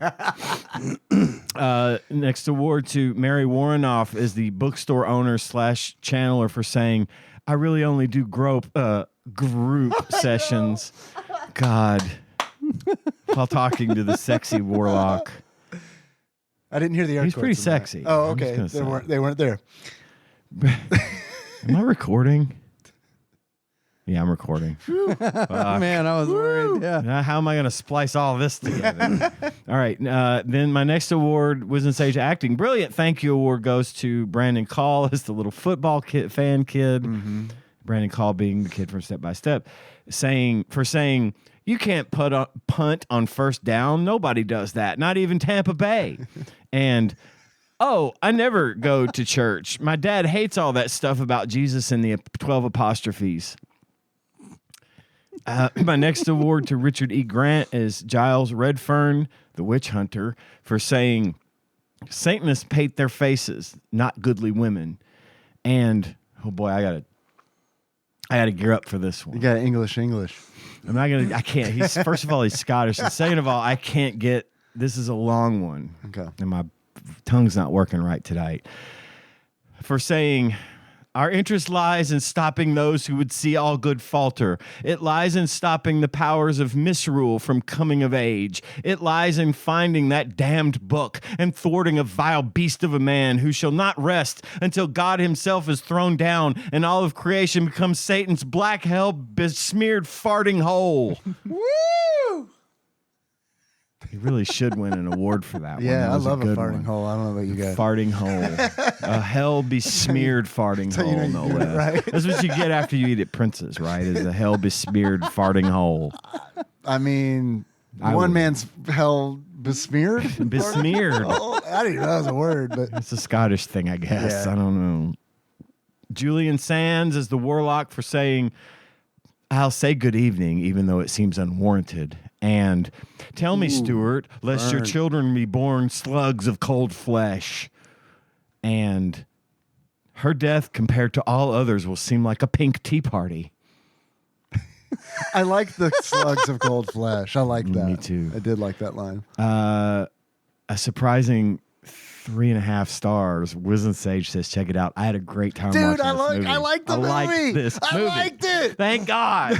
I'm not the only one. Man, I told Nikki, I was like, I'm going to have a rough time. Do you know this movie was so much fucking fun. Oh, it was fucking and there's great. No way Ian and Tyler like this. I love this movie. And I don't remember. I thought I had seen it, but I hadn't. It's bad. It's a bad movie. That's the same reason I love Hudson Hawk. It hits me right in the feels, right in the right place. And I watched it on Freevee or whatever. Oh, me too. So it had commercials, which made it better. It made it feel better. like I was watching it on TBS in the 90s. It made it better, and what was even better than that was the commercials were mercifully short. They were like 10-second commercials, and they would come right back to the movie. It was great. Thank you, Freevee. Yeah. For your free. Yeah, it was great. I love it. I really liked it. I had a great time with this movie. I did. That is why I watched the second one. Because I was like, oh, well, the first one was actually good. I had a fucking great time. Then I watched the second one. I watched the trailer for the second one, and I was like, this one just looks bad. Guess what? The first one's bad, but it's charming. It's good. And it's like good bad. I was watching the first movie, and I was like, dude, this legitimately would have been a good book. Like, oh yeah. Like, instead of making it a movie, they should have been like, yo, like when the Warlock turns into a tornado, that's gonna look kind of dumb, right? And they're like, no, it'll be fine. And then on the radio, they're like, there was a tornado that touched down in Southern California today for the first time in 50. The tornado was like as tall as me. I mean, it was like it was a little dust devil. Yeah. You know? And then the scene when the Warlock gets speared by the weather vane. I loved it. I did too, but it looks like a Conan skit. It's so bad. It did look like a Conan skit. And he's got a rope attached to it. And this was Warlock paragliding because the witch hunters got him the rope in his hand and the weather vane stuck in the witch or the Warlock, and he's pulling him along. It's just so good. Yeah. It's so good. But it was charming. And when I watched the trailer for the second movie, I was like, this straight up just looks like a bad movie. It doesn't look like a fun, charming bad movie. It just looked bad. So the plot of the first movie is basically that in the 16th century, they have captured this very powerful warlock, and they have him bound into a tower by the thumbs and the toes with a bar that like thumb toe cuff thing that keeps him bent over so he can't cast spells. And Mr. Pitt from Seinfeld is like one of the pilgrims or whatever. Yeah. I was like, oh fuck, man. And then when I saw JT from Step by Step, I was like, shit, this is just like TV actors. Yeah. This is awesome. Well, so and Richard E. Grant is Giles Redfern, the witch hunter. And see, I don't know him. Should I know him? Richard E. Grant? The guy that played Redfern. Well, you might have seen him in some stuff. I didn't recognize him. Okay. But in this one, first of all, he's much younger than anything you might have seen him in. Yeah. Even though he was in Hudson Hawk like that same year, maybe a year or two later. But it was the hair. The hair really kind of throws you off because he's got that curly Mel Gibson sort of thing going on. But he's sexy as fuck.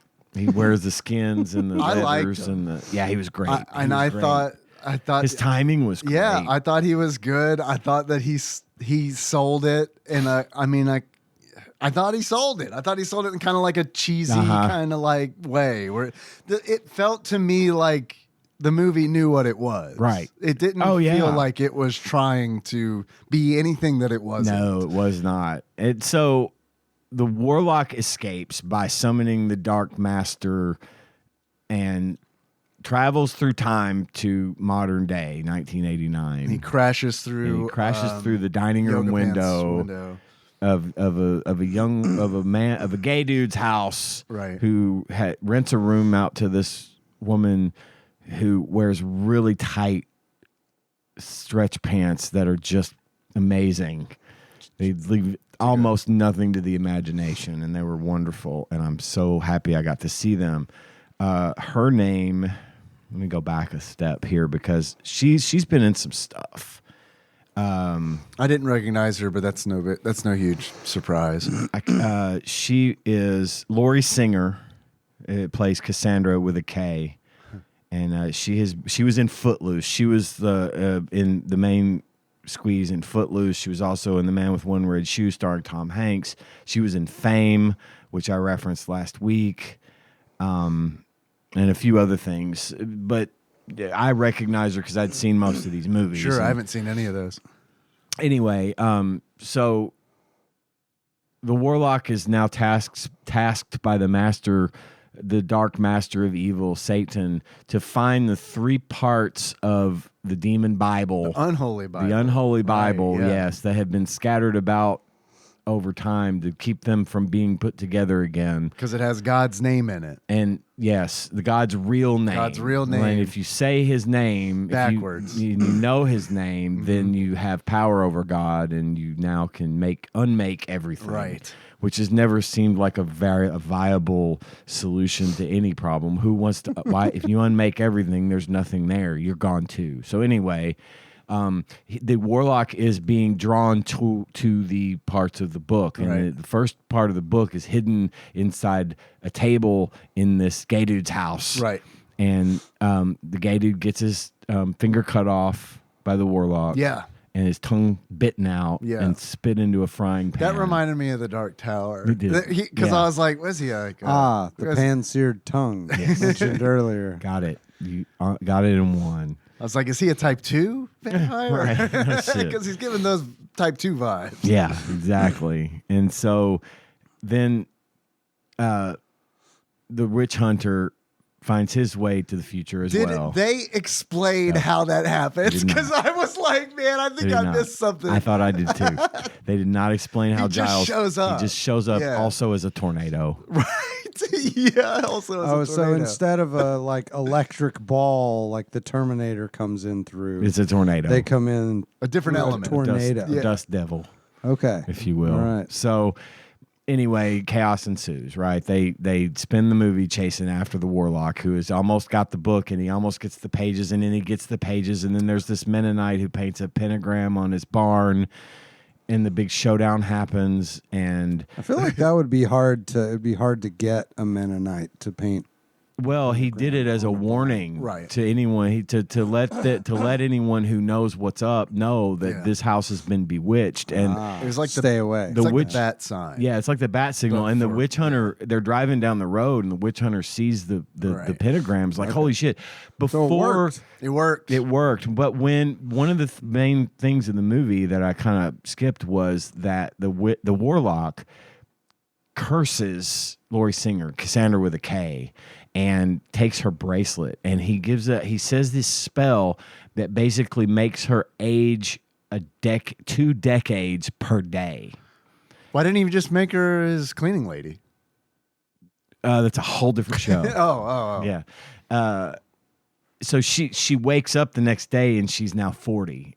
And then the following day, but like a nice 40, like a pretty nice 40, like a good 40, a well-made 40. Yeah, she tries to play it up, but she's like, I'm so ugly, and it's like she's not ugly, and she still fits in those sweatpants. You're actually hotter now. Yeah, because your hair doesn't look like I get that. Someone took it off of a doll and stuck it on top of your head, and also because you're 40, right, and your body is not right.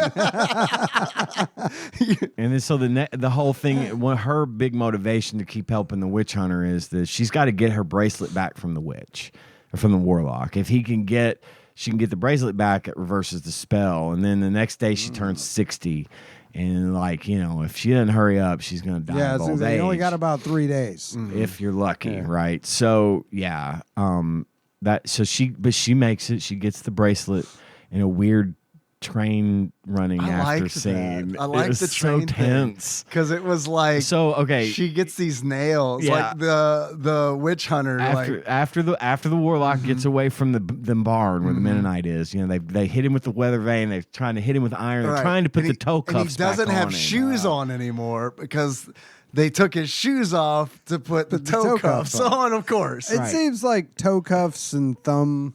Did you say thumbs? Thumb screws and toe cuffs are just like a little less then you would need to contain a very powerful Well, see, it's explained earlier on that these are special. Yeah. Okay. They don't so there's really, some magic. Yeah, they don't really tell you exactly how they're special, but like in the very beginning of the movie, where the hunter, I guess, is just tormenting the warlock that he's captured, they say something about these damn manacles or something, or.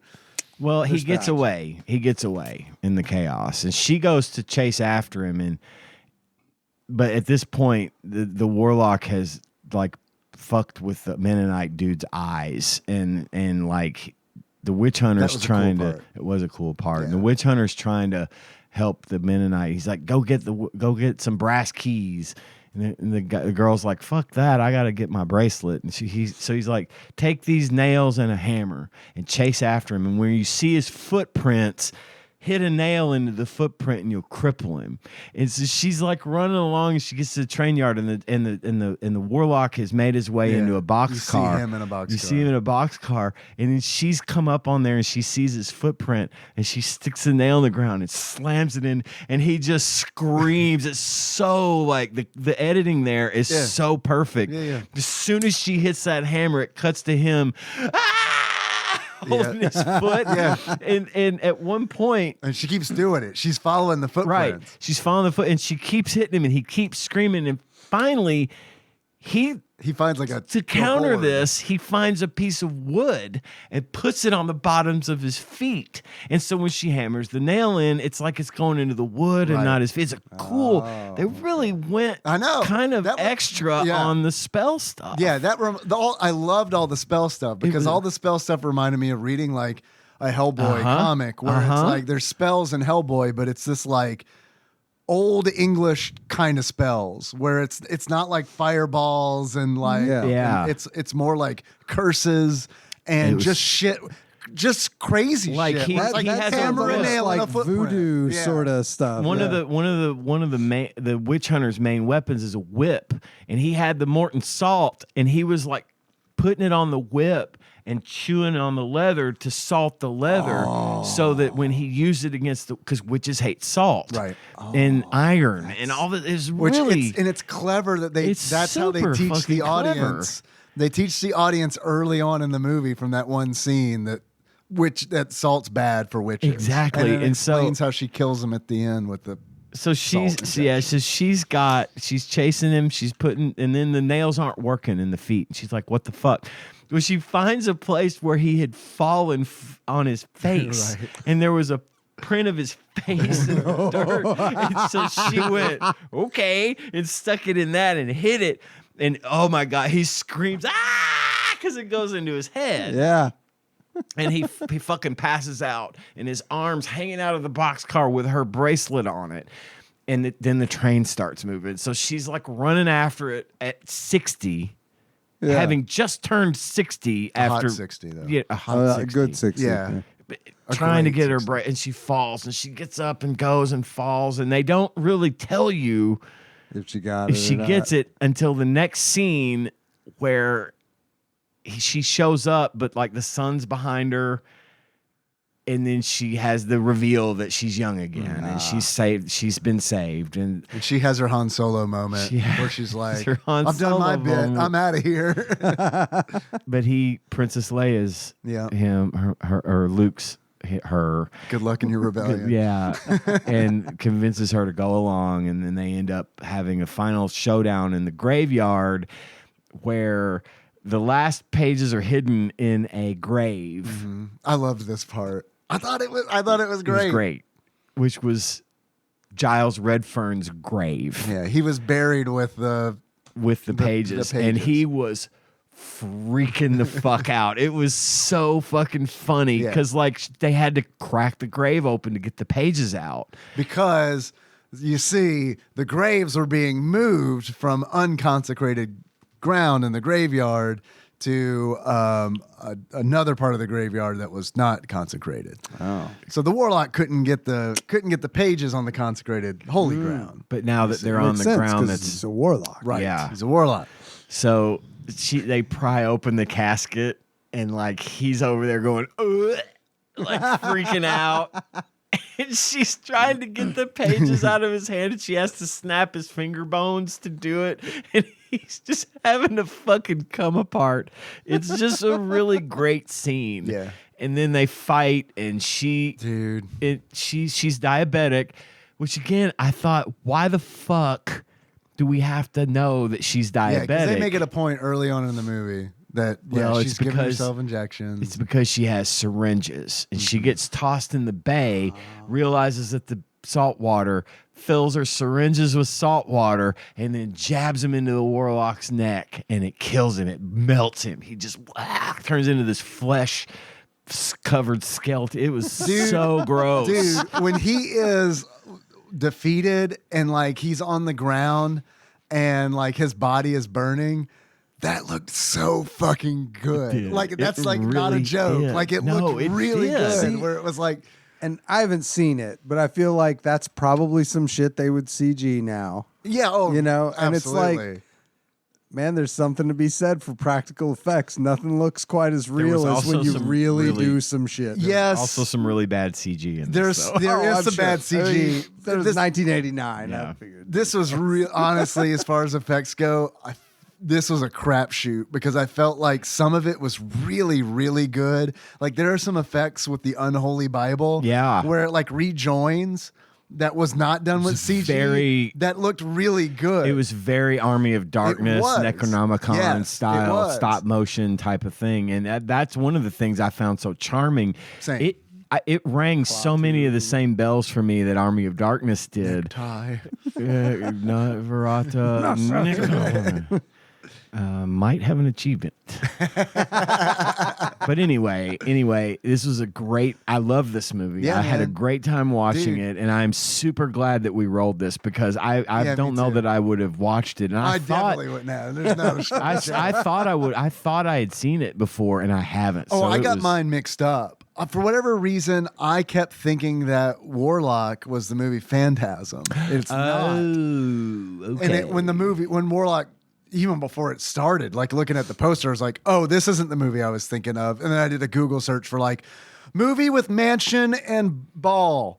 And it was like Phantasm. I was like, yep, it's Phantasm. All right. So we do have a game to discuss, but before we discuss the game, I got to do my next TADPOG totals list. I want to know about which covers the second chapter in this series, which I think had like 4 or 5 total chapters. I was about to ask, it went did you on watch for, like no, the third? I didn't. It went on for a minute. They milked that cow as long as they possibly I don't could, know right? that they got much milk out of it post 2, really, but they did them anyway. You know, go figure. Now, this is going to be a unique experience because neither one of you have seen this movie, and I have. So you're just going to have to trust me on my list. Of course. Yeah. For my TADPOG totals list. This is the first time in history I've never done 2 of these in one episode. I was up till 3 o'clock doing this, fellas.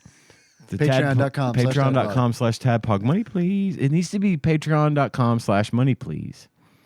TADPOG totals for Warlock 2: The Armageddon. 1 breast. Oh, fuck. I watched the wrong one. 2 buttocks in a sparkly thong. Damn it. 1 obscenely large moon over planet Earth. 1 obligatory shot of the Twin Towers. Sprinkler-based bully repellent. 1 Warlock born fully grown from a woman who wasn't pregnant. Fuzzy dog destruction. Placenta licking. 1 naked, surprisingly buff, and very slimy Julian Sands. 1 stupid short haircut having Warlock. 1 bathroom peeking Warlock. 1 Zach Galligan, star of Gremlins and Gremlins 2, cameo. Oh, shit. He has a cameo. 3 druids that look like they could sell insurance, hardware, and tractors collectively. 1 map of the United States embossed on human flesh. Demon possession on a dining room table makeshift altar. 1 son shot by father, then resurrected with pixie dust. Fashionista impaling. 1 corpse taxi driver. 1 blood spattered race car.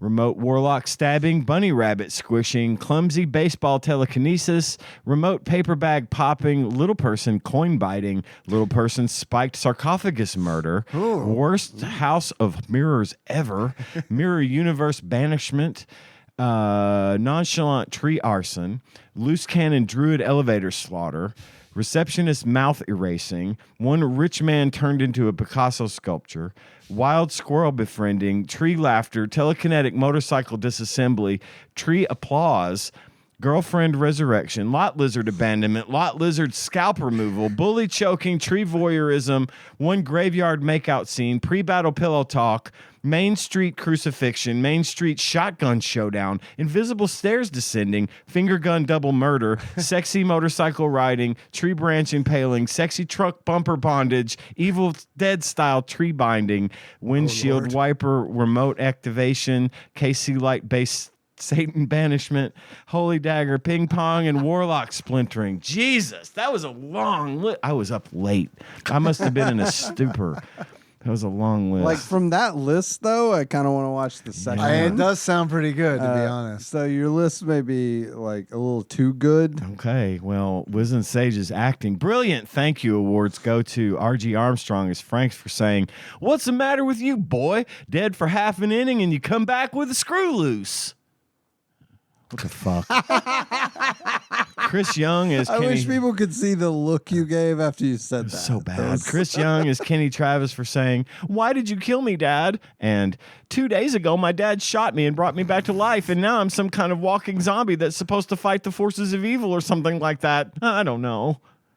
And in the old days, warriors would make love before going into battle. Hell yeah. Guess what he was trying to do? He was trying to have sex with somebody. Hopefully not his dad.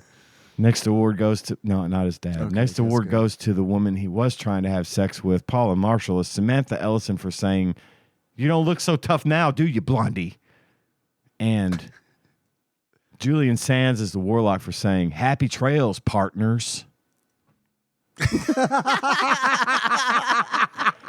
Remember the part of my list where I said, let's see if I can find it here. Finger gun double murder? Yes. That is exactly what it sounds says, like. then- Bang, bang with his finger guns. He kills them. With See his you finger later, gun alligator. murder, see? After a while, crocodile. Don't forget to write. Satan himself has produced the Warlock who was dead and from the first has now been born from an adult woman who was just suddenly pregnant and had this baby on a Tuesday. I mean, like she was getting ready to go out, and then suddenly she's flung across the house and then gives birth to this nasty placenta that her dog walks up and licks. And then Julian Sands grabs the dog and flings it around and kills it, and then stands up out of the placenta fully grown with a short pixie haircut. All his hair's gone He looks now. like Jeff Daniels from Dumb and Dumber. Yeah. And then Satan comes through the woman's voice and tells the Warlock that he needs to collect the 5 rune stones and get them all together during this eclipse so that Satan can rule the world. There's this order of druids, see? Yeah. And these druids called are sects. just regular dudes. Yeah, sect of druids. And there's these dudes that are just regular guys who are part of this sect of druids that are now aware that the Warlock has arrived and is coming for the stones, and they've got to get ready. And to get ready, they got to train their kid, which is this boy and this girl, right? And they're teenagers, and they're just getting ready to go to college, and then all of the hell breaks loose. And so to make a druid, guess what you have to do? You got to kill him and then immediately use your pixie dust liquid to bring him back to life. And that's what makes a druid warrior. Okay. And they do this for both him and the girl. I'm into this so far. I mean, I'm sure the movie doesn't do. I feel like you're doing a better job of telling the movie than the movie actually is. It would be a decent. It would have been a great follow up if it wasn't bad. If they didn't go, because the story itself is actually not terrible. It sounds neat. What makes it bad? Is it acting? Yeah, brilliant. Thank you. And some of the effects are kind of okay, but they're kind of not. And there's one-liners, a lot of one-liners, and a lot of I don't know. It just. I'm not going to say I hated this movie. Yeah. I'm going to say I didn't like it nearly as much as the first one. I take it Giles Redfern is No, not he's in not it. in it. Yeah. He's not in it. And so there's just the him going to the different places where he knows the stones to be and getting them in different ways. And they don't do anything to stop him from getting the first 3, but the druids have the last 2. And so he comes for those. And then there's a showdown. Man, you think they just like this is why I'm not a druid, because if I were a druid, I'd be like, yo, we got 2 of these. Instead of like spreading our resources out, going after him, why don't we know he's coming to us? Why don't we just get strong here? That's what they do. Oh, okay. But one of the druids goes rogue thinking he can handle it. Oh, he a hot takes, shot. And he takes the dagger of Gotcha. destiny Okay. or whatever and goes to try to kill the warlock, and he gets absolutely nowhere From with what that. I'm hearing is I'd make a pretty good druid. That's what I got. Was what I got. You would have Yeah. been an excellent druid. All right, You had you figured the plan out, and I hadn't even told you what they did. So All right, sweet. you were smart to think That's that. why I'm here. You're thinking like a We druid. know. Yeah. It's the kind of druidish thinking that we Yeah. need in this organization. I'm gonna make some squirrel friends. Yeah. I caught that. You can hear the trees. Yeah. Like they can hear the trees. Oh, I and like it when they watch the me. trees watch them fuck. I like that. And then applaud. Yeah. I'm like, I bet you wish you could do this. Yeah. But it's like weird, like audible applause that like Like a PowerPoint presentation. like no, it's like weirdly windy applause that you could tell that they were trying to create a sound of Yeah. what would it sound like if trees applauded without actually moving. It's like a except for their question. leaves in the wind, and I don't know, it was weird. It was just weird. At one point, the tree It's all been is so used- normal up until now. right? And at one point, the tree was used to bind him up, the hero up. But I'm like, y'all are friends with the fucking trees, so why aren't you just commanding the trees to let you go? But then I guess we would have missed out on a major plot point, which is the use of KC lights to banish literal Satan. I can't get into more. I would I'm giving this one 2.5 stars. Wisdom Sage says check it out. It's worth a watch just for fun. Dude, the trailer looked like, when I watched the trailer, I was like, they somehow made a lower budget version of with more money. Warlock. Are you really? You can tell they had more money, but it's like they It didn't looked know how so to cheap, use dude. it. It looked so cheap. The trailer, dude. Yeah, I think they must have blown the fucking budget on paying Julian Sands to be in this To come back. sequel. He was like, "You're gonna have to give me so much goddamn money to And come I'm back not and growing my hair out. do this bullshit again." Yeah, he got it about halfway. Uh-huh. He got it about halfway there before they shot, and it looks so dumb. It looks real dumb. Because The I only thought reason- his Hey look guys, in- should we use a wig? Nah, Nah. it'll be fine. we don't couldn't have have the done it, budget though. for a wig. I don't know that they could have done the wig, because like the way it's so obviously his natural hair in the Yeah. first movie, because He's- it's like pulled back And real it's tight. super hot. I love the way he looks in the first movie. I love his hair and his costume. He's just a good looking dude, and I love his look, but they fucked that up in the second He one. looks I mean, dumb as shit. it really looks stupid. He looks dumb as shit. and it's mainly just his hair. It's his hair. Yeah, He's it like looks dumb. super cut. Like you could tell he like worked out, because in that scene in the beginning when he emerges from this like demon placenta, he's like ripped, and it's him. You could tell it's Sure. him. It's like, damn, dude hit the gym before he. He got more like came to to shape. Yeah, but I don't know. I didn't hate it. I just Okay. I wish I hadn't watched Fuck, I it should've right watched it. after watching the first one, because I think I disliked it more because I liked the first one Dude. so much and it was so fresh. I'm so relieved that I was not the only person who liked God. Warlock, because it was so much fucking fun, and it was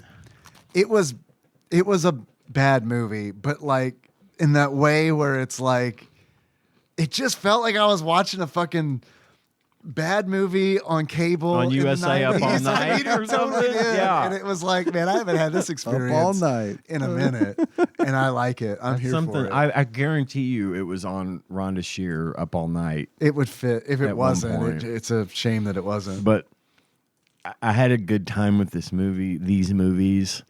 I had a lot of fun making my list this time.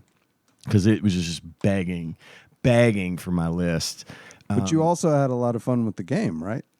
Oh, well, listen, I got thoughts about the game. I got some thoughts about the game. Now, I only played it for a little while because, look, I got to preface this, and everybody knows I've said this every time. Number one, I'm just going to be honest with you. I'm not just generally a big fan of Super Nintendo games, period. It's hard for me to find ones that I like. I love doing the show. Well, you've also come into the show like well after most of the really good ones have been done. Exactly. So the other thing is I'm really not very good at platform type games. And this game, man, this was a tough call for me because what I did play of it, I thought was okay. I didn't hate it. It was very Castlevania. Like it was shooting for being like Castlevania. I guess I was straight up disappointed because like I thought I watched the movie. Fucking Giles Redfern is or Redfield. Redfern. He is straight like when he showed up on screen and he's got a whip and I was like he fucking throws a dagger and kills a plastic bat. I was like, man. These motherfuckers played some Castlevania, and they're like, did. I know what the protagonist is going to be like. He's going to be like a Belmont. I know he's not a vampire hunter. He's a witch hunter, but he's a Belmont. Kind of like Warlock isn't a cyborg, but we still time traveled to catch him. Exactly. So I was like expecting straight up a Castlevania clone, and it didn't strike me as that. It is a platformer. It is an action platformer, but it's like you're not using a whip. Like I was like, for sure you're going to be using a whip. You're not using a whip. You're actually, and it's because I guess it's based on that second movie. Because in the game, you're a druid. You're a druid and you're going after the stones that are directly referenced in the movie, which I think is a mistake. I think the big reason that this was based on the second movie is because the video game came out in 1994. Right. And the second movie came out in 93. But they fucked up and they should have just been like, you know what, man? Let's just base it on the first movie because it would make a better video game. And I honestly think it would have, because then they could have just been like, yeah, it's a Castlevania clone. And what it wound up to feeling like to me was, it felt to me like a Castlevania game that was like not populated with enough monsters. And then also they were like, oh, well, we designed this to be a Castlevania game, but like the main character's a druid and doesn't really have any abilities that really like feel like they fit or like hit any of the monsters in the game, because it's like you're throwing these fucking energy bolts and they're like, it's like they're designed to not hit the monsters. It's like it's like the monsters are like, okay, we make the monsters 5 pixels high, but the bolt like is 8 pixels high. Yeah, and they're like, but it'll be fun, right? It won't hit the monsters ever. Occasionally, the monster, and if the player is lucky, the monster might pop its head up or stick its legs up. Fucking occasionally. I ran through this, and that's why it's like, I felt like the game was boring because I could run through it and I didn't have to fight anything. I could jump over stuff. If I got hit by something, you're invincible. Your iframes are for long enough where it's like, fuck it, I'll just keep going. It looked hard to me. Like it got I watched, and John watched a little bit of long play today, and man, it looked like it was just very punishing towards the end. Yeah, maybe I didn't. I mean, I got 3 of the stones, so I didn't get super far into it. But it felt like it was long and drawn out. Like it seemed like a very long game to me. It almost felt like a slog. It's not fun. Yeah. So like, so to me it felt like a long time. Right. And it's like I got the 3 stones, and then I died, and you get thine password. Saw that. And it's like, well, I guess I could continue to play this game, but also I feel like I got the gist of it and I'm not having fun, so I'm just not going to do that. I will say that, to be perfectly honest, I was blown away by the way the game looked, especially in the first level. The graphics look the little bit that I saw, the graphics looked really solid for a game that old. It looked like, to me, it was like I got. This is not a dig. To me, it felt like it looked like a PC game, a 2D PC game. And that first level where it's like, man, it's on that farm. It's on farmland, and it is very detailed. There's a lot of stuff in the foreground that you can walk behind. It gives you that sense of depth. It looks like a cinematic platform. John, you commented that his robe flying around behind him was little bit. Given I'm not super familiar with games of this era, but one of the things I was impressed with was the player model or sprite. It had some coloration on it that made it kind of give it gave it a little bit of a 3D aspect when he would walk, and move, and it wasn't just flat. Yeah, it looked like it had some texture, and there was some animation frames in there too. But not too many. I made a comment recently about how sometimes when there's too many frames when you're jumping, it throws me off because it doesn't look smooth. Motion, and it's I need it to go faster and not be.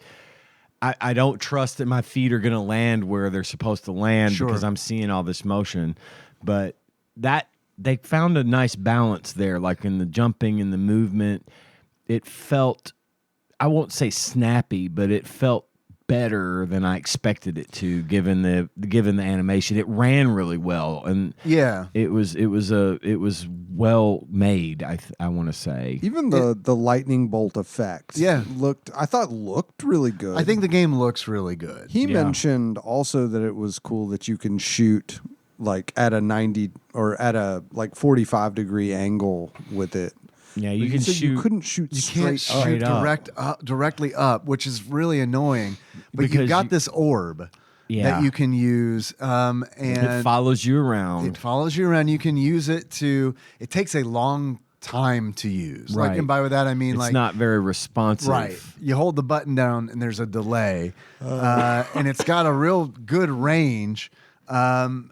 But it is slow, and you can shoot that straight up, and you can use it to collect items, which is neat. And it's neat. It's not really used as an attack, though. Right? You can use it as attack. It's not a very strong attack. It's a pain in the ass. You can stun some enemies with it, and if you hit them enough with it, it'll kill them. But it's when you it's like when you got to press the button for the ball and hold up, and then he'll get into this motion, and then.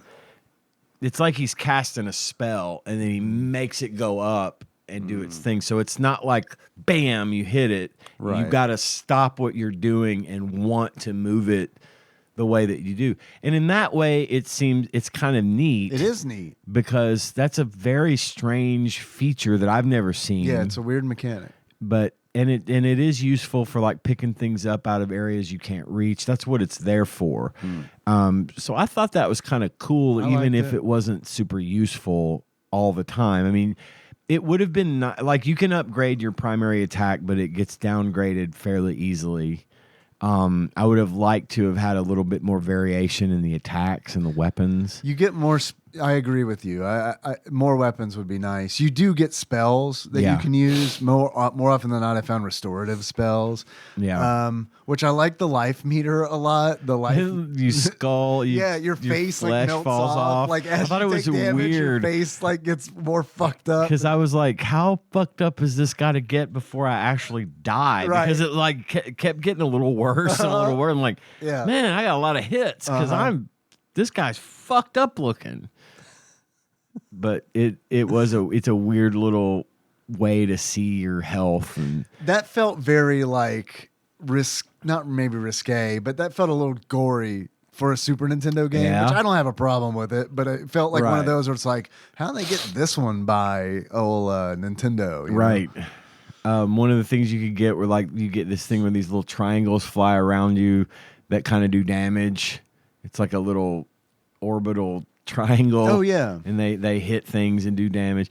One thing I didn't like was the fact that even though you can use the little orb as a weapon, when it would touch something and not be in use, it didn't do any damage. Didn't do anything, right, yeah. And I thought it would be nice to have that thing watch your back a little watch bit. your back and kill shit that's up here, like a bat flies through it and dies or something. Or even if it doesn't kill them, it would be interesting if it like stunned them for like a frame, or like just to give you like a little bit of time to be like, oh shit, I gotta move, you know? John pointed out there's several levels where you have to flip switches, but you can't flip them with your hands. You have to hit them with spells. Right.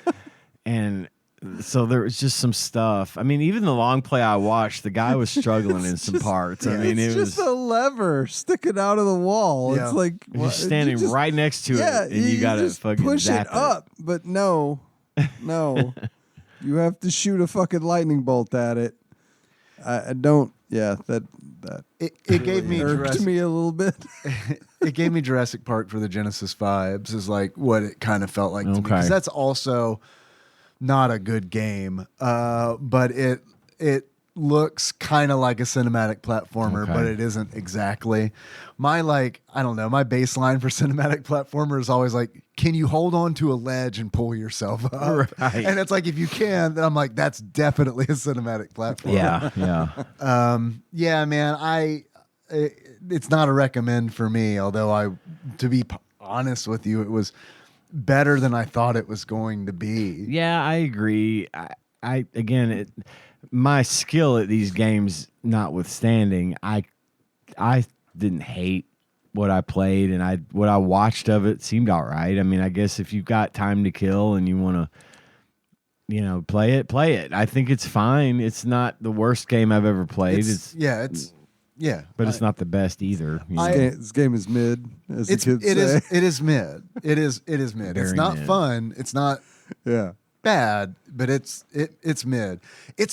Honestly, it is worth firing up in an emulator and looking at the first level and being like, damn, this is like a really good looking fucking game for a 1994 Super Nintendo developer. Like, this is it. It really is. It really does. It looks solid. It looks good. It just doesn't. It doesn't play well. I thought the controls were. I thought the controls were frustrating, and a lot of that is because it was so hard to hit enemies. It really did feel like the enemies were designed so that they were frustrating to hit. Given I didn't play it, I just watched it. It looked like it wasn't very snappy. It's not. It looked like it was spongy. Is the only way I can that's explain probably That's a good way of describing good word it. for it. Truly. And it's also, there's this mechanic where you can roll. And I don't have a problem with a roll. I think that's great. You can dive and roll. That's fantastic. But the problem that I had with it was you would roll when you press a down diagonal, which kind of happens from time to time. So it would have been nice if it's press this button to roll, as opposed to, oh, you're rolling on accident. Direction. Yeah, it's what if I just want to go that direction, or if I just want to attack down and at an angle, Right, which exactly. you can do. Right. But sometimes when I aim that way, I roll into the spider instead of shooting at the spider. Or off the cliff. Yeah, totally. Do we have anything from Brad on this one? We do. I'm curious to hear what was to be said about this game in 1994. Yeah, in the time. I love hearing that. If they didn't say a good thing about the graphics, then I feel like they fucked up, because that is honestly this game's strongest suit. Brad writes in his email titled Warlock, in all caps, spaced apart. Warlock. Yeah, it's dramatic. It's kind of ironic how when you add 25% more man to the show gets about 25% longer. Hell yeah. Hell yeah. I knew as soon as I saw the runtime on Snow White that Mr. Turley was definitely involved. The best part about the Turley episodes is how he has never seen the movie or played the game and yet still manages to contribute. And by the way, John, you said you weren't prepared. You just spoke for 5 minutes on the game. You were prepared. You watched the shit that I watched. I watched a little bit. Well, there you go then. And the best part about having John on the show is that John is here on the show. Yes, that is the best part. I honestly, from my fucking heart, dude, love it when you're on the show. I got home from recording last week and I was so like, Nikki was like, "Oh, that recording went well." And I was like, "Yep, John was there. It was great." Yeah. Yeah. I'm the good luck charm. Well, Brad continues, there's just something right about the world when it's horror hole season. I don't like horror movies, but I really look forward to it every year. Hell yeah. Hell yeah. From GamePro, April 1995 by Bro Buzz. My glasses aren't working. Bro Buzz. Okay. They are working. They aren't working. It's just stupid. Warlock is loosely based on a schlocky horror movie about a time-traveling evil wizard from the past. No, it's not. This cart is also a throwback to the good old days of... he's talking about the movie. The good old days of side-view action-adventure carts. The blast to the last action follows the best traditions of platform gaming, but it could have used a little more magic. On the warpath, you play a druid hero who must find 6 sacred stones before the evil warlock uses them to put reality's lights out. As the hero, you cast powerful semi-rapid fire magic blasts and command an all-purpose orb, which continuously hovers around you. You can shoot the orb like a boomerang in 4 directions to grab items or sting your foes. This weapon is the highlight of an otherwise mundane control show. Unfortunately, slightly imprecise directions put a tad too much adventure into 2 critical warlock whipping skills, the duck and roll and the run and jump. You often fall into bottomless gaps or inadvertently roll into enemies. There we go. We got this one in one because down and jump button occasionally don't fire on cue.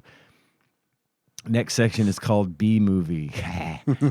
Warlock's challenge won't burn your thumbs as much as your brain cells until you reach the final level. Warlock warriors such as skeletons and demons attack in easily analyzed patterns and readily succumb to multiple magical blasts. Most boss creatures took the day off, but the few that are on the job, especially the Warlock, are tough. Maintaining the challenge curve is left up to devastating end and mid-level obstacles, such as trying to race up danger-infested stairways ahead of a rapidly rising firestorm. We watched that part. I saw that, yeah.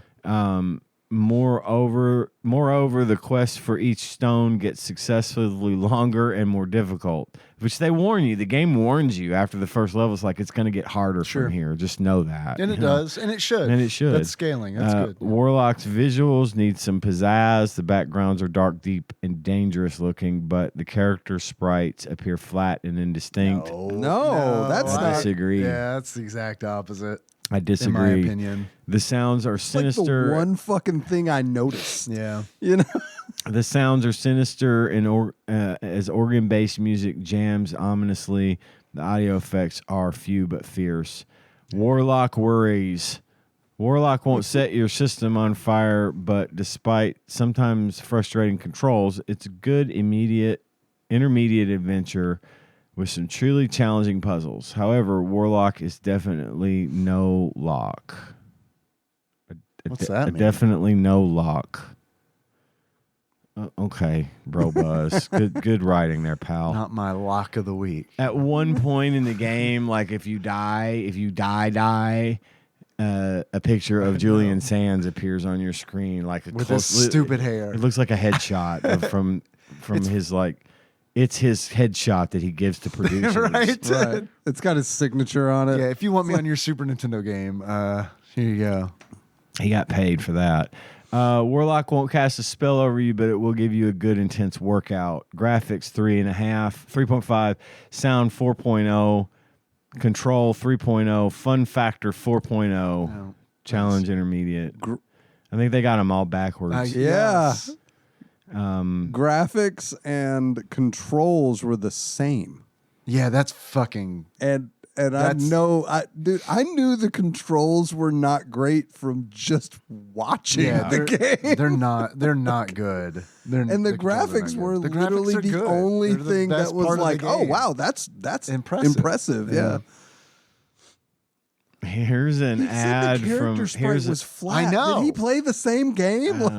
I get where he's talking about it's dark because there are a lot of dark parts in the game. But I mean, I kind of feel like, well, what are you gonna do? Well, You're in a cave. He was playing on like a semi burnout tube cathode TV from 1991, apparently. Maybe. Yeah, I thought it looked good. I thought it looked clean. There's an ad from elsewhere in the issue for the game.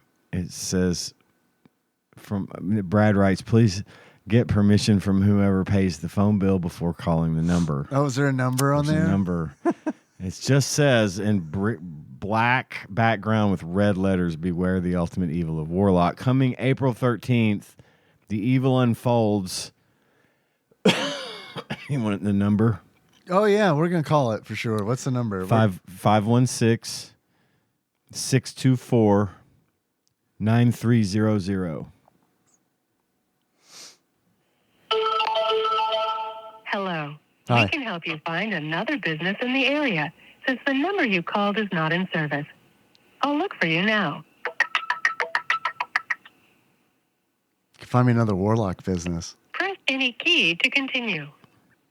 Again. Don't just kind of TV. Direct TV. Get entertainment. Every single phone number eventually ends at DirecTV. I think they own like 100,000 phone numbers for real. Yeah. God. Well, I was hoping we got to talk to a Warlock. I was going to ask questions about spells if we got through to somebody. I want some tips. Some game tips. Brad continues. Hell yeah. Hell yeah. Hell yeah. Brad from Arizona. Thanks, Brad. Thanks, Brad. I have another email. Yes? From one Micah DirecTV? Purdue. Hell yeah. Lord Mike of Purdue. Yeah. He texted me and was like, I heard your call. I gotta. The subject of this email is if I still listen. The email continues. Nice. I never stopped. Winky face. Hello, gentlemen. Hello. The I, he spells it with gentleman with an I, M-I-N. The I is silent for Ian.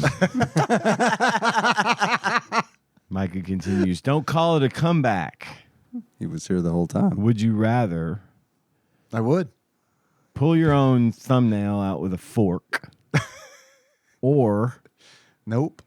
Put a toothpick under your big toenail and kick a wall. Okay. Oh. Okay. I feel like pliers would be a lot better of a tool. Like I'm just trying to think of the logistics. The instructions say with a fork. You got to pry it off. You got to figure it out. A way to get your fingernail off with a fork. You got to get a prong way down in there. And then apply some leverage. Up. Yeah. See, I was thinking like maybe drill a hole through like the nail part of it. Yeah, like the nail part with the tine of the fork. Oh, and the then tine. Pull, that's what they're called. You know, like something like that. I guess you could do it. I mean, I suppose you could do it any way you wanted as long as it you involves removed it with a fork. Your fingernail getting removed with a fork. Thumbnail too, the big one. Is that what it is? He said the thumbnail? It just I says. thought he said thumbnail. Oh, it does say thumbnail. Pull your own thumbnail off with a fork. Ooh, yeah, that one's in there. That's. And then the other one is toothpick. Put a toothpick under your big toenail and kick a wall. But I feel like you do that. I feel like that's one and done. And yeah, it's over. You're ripping the Band-Aid off. But yeah, you're doing that. It's gonna hurt like a motherfucker, and then you're gonna rip that. You're just working that out. motherfucker for like a long time. It's gonna involve some time, unless you're very good. Time. It's gonna involve some time. Yeah, you're gonna be working at that thumbnail for a minute. Oh yeah, like it's. Ugh. So we're unanimous. It's toothpick under the toenail. Yeah, I agree. Neither are good. No, neither are good. But you have to do one. If you got to pick one, I feel like the toenail's the way. I saw a video. I saw a short earlier in this week. Toothpick reminded me. Like there was this You know how like we had the Tide Pod shit like a few years back or whatever? There was apparently in Korea, there were some influencers who were like deep frying toothpicks and eating them. Not like wooden toothpicks, but like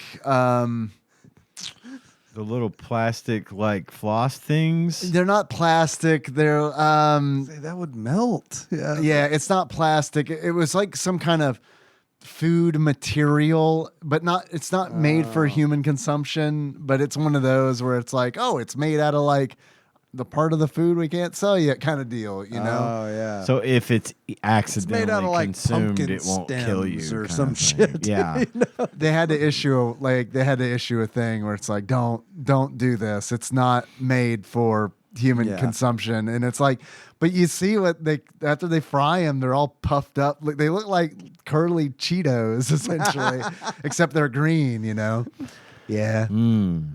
Man, that's my way of saying thank you, Exalted Lord Micah Purdue, for your Would You Rather. Yeah, Hey, he signs off with yours truly, the Exalted One, forever the penny train conductor. Oh yeah, our original penny train conductor. That's right. Thank you, Micah, so much for that. That's awesome. Yeah, he sent me a text saying that he sent one in, and he said he's like, I just realized the other day that you guys have been doing the show for as long as I've been at my job. And he said, that's wild. He's like, I've been here for 12 years. And it's like, it's been a minute. Yeah. So I've been where I'm at for 13. Same. And the whole time. It's been a minute. Yeah. Did you have any achievements? I got a couple. I've got one called Don't Panic. In order to unlock Don't Panic, you open up Google Docs on your phone while stalling for time on the show. Second achievement is I want his face off. In order to unlock, I want his face off. God damn it, I missed out on that one. I love it that you have to do the hand motion. You have to. I could eat a peach for hours. Yeah. You said that earlier. I know. Today. I totally did. In order to unlock I want his face off, you have to die in this game having your face completely melt off of your head. Your status symbol scene thing. Okay. Man, if Nicolas Cage was in this movie, that'd be pretty good. It'd probably be a better movie. It'd be a different movie. It would be different. I'd watch it. He's a great Dracula. In Renfield. So, yeah. Who was it? Was it you that hadn't seen that? No, who am I thinking of theater. that hadn't seen it? It's me. I haven't seen it yet. Yeah, okay. It's on my list. He is a great Dracula. My next achievement is Pondering the Orb. In order to unlock Pondering the Orb, you send the orb up and then to the left and then to the right, and you wonder exactly what to do with it, considering that your blast is faster and better in every way. Yeah. And my last achievement is a Tadpog deep cut, and that is roll up into a ball to clean behind the stove. In order to unlock roll up into a ball to clean behind the stove, you just accidentally roll off of any cliff. Nice. I have several lazy ones and one with a really bad pun in it. My first achievement is Warlock, please bring on Armageddon. Sit through the opening scene where the text scrolls across the page telling you the objective of the game. That goes on for fucking ever. It does. My next achievement is Say, wasn't your hair longer before? And to get Say, wasn't your hair longer before you make it to the first Warlock battle? My next achievement is, hey, these aren't Harry Potter brand sneeches. And to get that, you kill 10 enemies with the golden ball that follows you around. My next achievement is generic looking druid in the Chamber of Secrets. And to get generic looking druid in the Chamber of Secrets, you kill 10 snakes with the golden ball in the cave level. My next achievement is Klaatu Varata. write the password down incorrectly and being able to pick up where you left off. Nice. Dude, they should punish you for that. They should like there's some kind of fucking curse. Yeah, like when you put enter in it wrong. password. Yeah. The next achievement is 'Tis but a flesh wound. Kill 3 armored knights, and to kill them, you have to like blast them into pieces. So you like knock their arms off, and then their head, and you know. And then my last achievement is Knives to See You, and to get Knives to See You. To get Knives to See You, you kill all the knife wielding guys on the final level that look like Indigo Montoya from The Princess Bride. Fuck, I shouldn't have killed that dude's father. He just keeps coming. He cloned himself. He's coming after me. If you enter a password incorrectly, they should let you play the game like the last level, but all the controls are reversed. What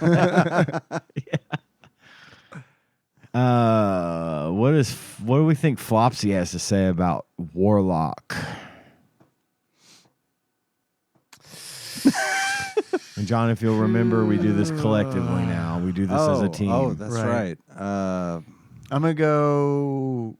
I'm trying to remember what they gave Snow White. Snow White was 2.5 stars, wasn't it? There's no way this is less than that, right? No. My guess is 2.5. I think though that it's gonna, with the better graphics and stuff, I think it might have pushed it to a 3. You might think they give it a 3. Flopsy gave it a 3 for that reason. I mean, it kind of balances out the bad of Snow White and the bad of the good of Warlock, kind of counter one another. Yeah. But I think the graphics in this game were better than Snow White. This is an LJN joint, by the way. I don't know if that matters to anyone. Do you feel it's on par with other LJN offerings or better than other LJN offerings? I'd say I think it's kind better. of up there. Yeah, it's definitely better than some. Now, most. Are there other worse LJN games that have received a 2.5-star rating? That I don't remember. Yeah, I don't remember. I'm going to say bump it to a because of 3. the graphics, they probably bumped it to a 3. Okay. I would say 3 for the same reasonings and because Flopsy tends to be generous. Okay. Yeah, totally it does. What rarity do we think this one carries? I think personally this one's probably very uncommon. Ooh, see, I was going the other way. Not the exact other way. I'm thinking common.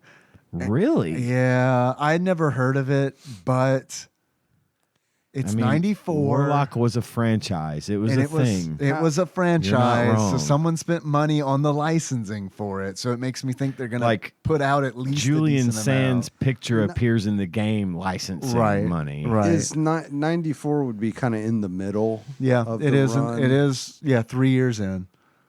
I mean, here's the thing. I do remember seeing the cover, like when I looked up the movie. No, not of the game, of the movie. For the movie. I remember seeing like the cover art of the movie from the video Like at a rental Blockbuster store. or something. Yeah, Yeah, absolutely. They used to be the most fun thing Kroger about browsing. but Kroger rented Sure, movies. sure. So I remember seeing that, but man, I don't ever remember seeing this game. Then again, I never had an SNES. Right, I sure. was gaming You weren't on looking PC for at this time, so I wasn't really looking Yeah. for it. But I still walked through the game sections at Toys R Us and Walmart and stuff, and I just never remember seeing it. So that's not saying a lot, but Well, what about uncommon then? Can we? Do you feel like between very uncommon and common, can we agree on uncommon? I think at the very least it's uncommon. I can agree on that. I was gonna originally say uncommon, and I talked myself into very, but I agree that it I don't think it's gonna be common. Yeah. I really think that one's. I think uncommon is fair. what was I the agree. rating on the movie? It was R. rated R. It was rated R. yeah. So this was not a game that was really marketed toward the kiddos. No. No, This was Teenagers. and it's a Young soft adults. R in my opinion. Yeah, 'Cause it's not too bad. It really isn't too bad. I guess it's R just because when I was watching it, there were several points where I was like, Why was this rated R? Because of the time it came out, and it's also because it's like what 89. Yeah, and it's like there are demonic depictions. Yeah. that, and I mean there was some kind of bloody skull stomping and a few fucks and shit thrown in there. So it's mostly language and some. I would say by comparison mild violence, but yeah, it was rated R. So I think Uncommon's fine. I'm okay with that. I could. You know what? After all that, I could go very uncommon if you want to. My only thing with it is I don't think they would have gone to I mean, they've done stupid shit, but I don't think the publisher would go to the trouble of licensing the movie and Julian Sands and without pumping out a lot of copies. Put out enough to make their money back. And it would have been mainly a rental, I think, for most people. I think Uncommon is probably more likely. I'm okay with that. So we're 3 stars, uncommon. Yeah, let's see what they say. All right. According to Flopsy, a.k.a. the Ultimate Nintendo Guide to the SNES Library 1991 through 1998 by Pat Contry, courtesy of Monster Mold Mike and a mysterious shadowy benefactor. I appreciate the little bit of Vanna Whiting you did there. Oh, we get this every week, and it's just the highlight of my day. Man, anytime you show up, you're going to get it. Just remember that. You can see that anytime you want. Warlock.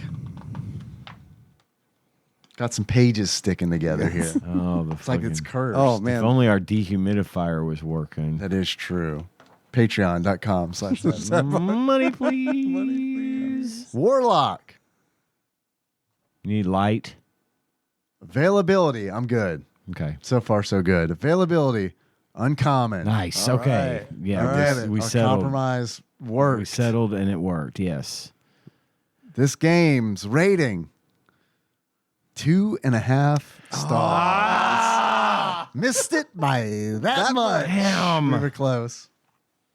We do get credit for at least saying that we were going to. Partial credit. It was Yes. mentioned, yes. The review in here is by KY.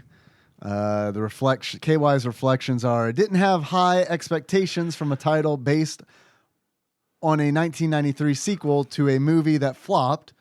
I was willing to give the storyline a pass.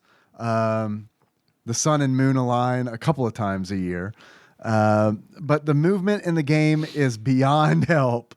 Yeah, it's pretty bad. When most of your time on a stage is spent trying to aim at enemies, the game should make that a fluid experience instead of you constantly stutter stepping as your sprite ducks every time he shoots forward. Yep. It's frustrating to fucking try to kill anything in this game. Yeah. Okay. How much do you think you'd pay for it if you were to buy it loose on average? According to PriceCharting.com at the time of this recording. Mm-hmm. Oh, by the way, I want to point out that when you see the Warlock in the game and he like puts up that barrier and you got to fight a gargoyle and shit, dude looks like fucking Riff Raff from Rocky Horror Picture Show. Yeah, he really does now that you mention it. Damn.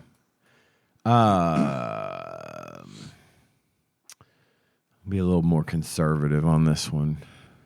$6.95. $6.95 from Ian. What do you think, John?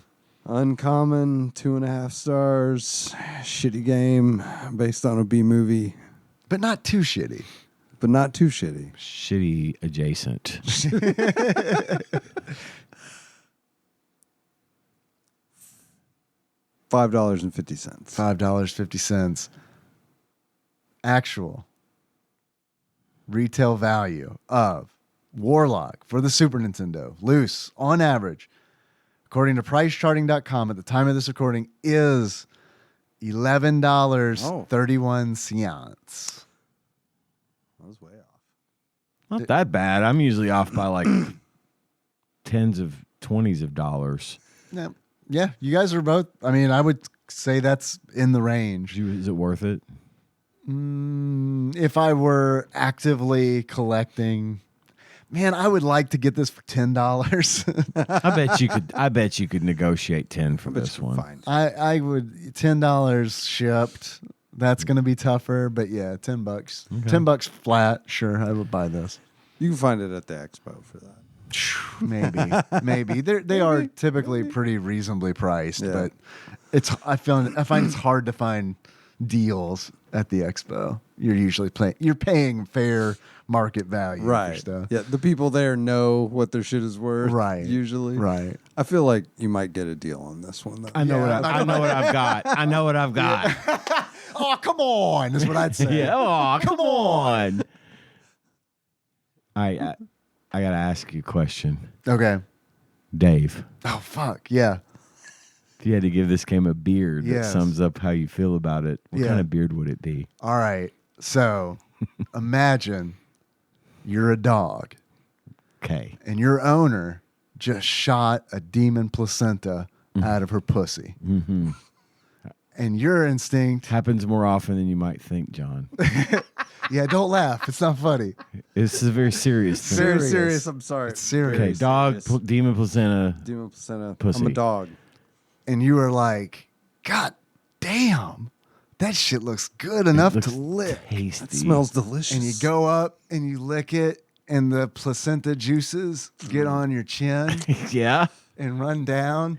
That's what I would give it. I would give it the placenta juice dog beard. Okay. Well, if you say, I don't know, wanted to give this game a pair of glasses that somehow represented how you felt about this game, what glasses? Why?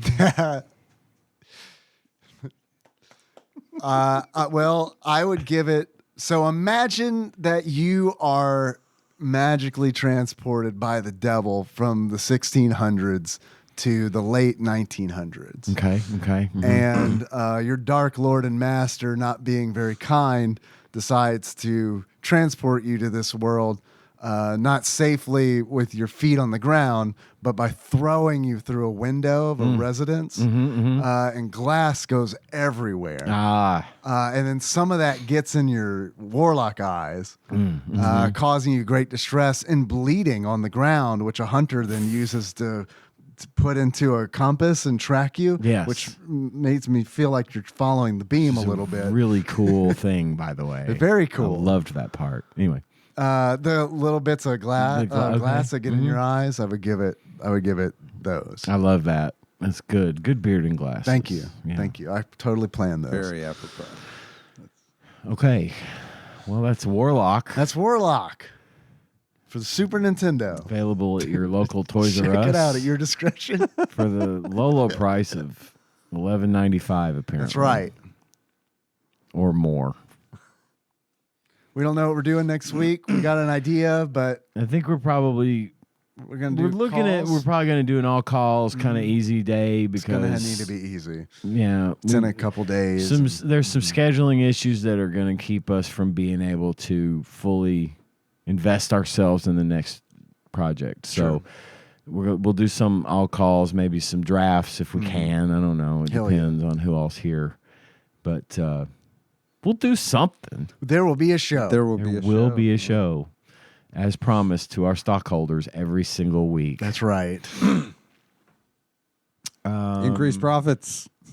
I know. It's just the constant. Yeah. I know. Last quarter.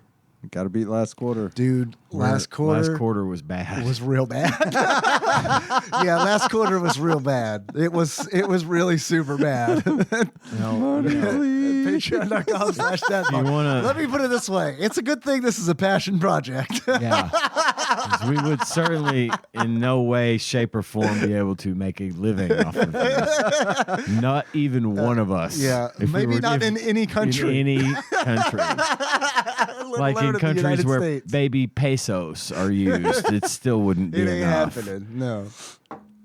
You can listen to the show on all the fine platforms that are out there. Just look Spotify, all over the goddamn place. I think is what you're looking for. Place. Spotify, iTunes, or Apple Podcasts, if you will, all that shit. But most importantly, as we well know, we've got that Patreon. Money, please. Please. Yeah. We need it. Yeah, we need money. It's y'all it's bad. Y'all, it's sad. Tomorrow's the first of the month, and I just can't wait to see how much money we made this month. It's gonna be a lot. I can already feel it. My palms are itching because I just know I'm coming into some money. And it's real cool when we don't publish bonus content for a while. And then it goes up, and then we do, and people are like, "Oh no, I don't fuck this." It is quantifiable how much our donations drop with our most recent Patreon content drops. I mean, we worked really hard because we were like, we really need to put something out there for the Patreon. And what we did was we fucked up and reminded everybody, "Oh, I'm still paying for this?" Yeah. So, lesson learned. Little as $1 a month, you can get what is now the complete sum total of all the Patreon content we're ever going to do.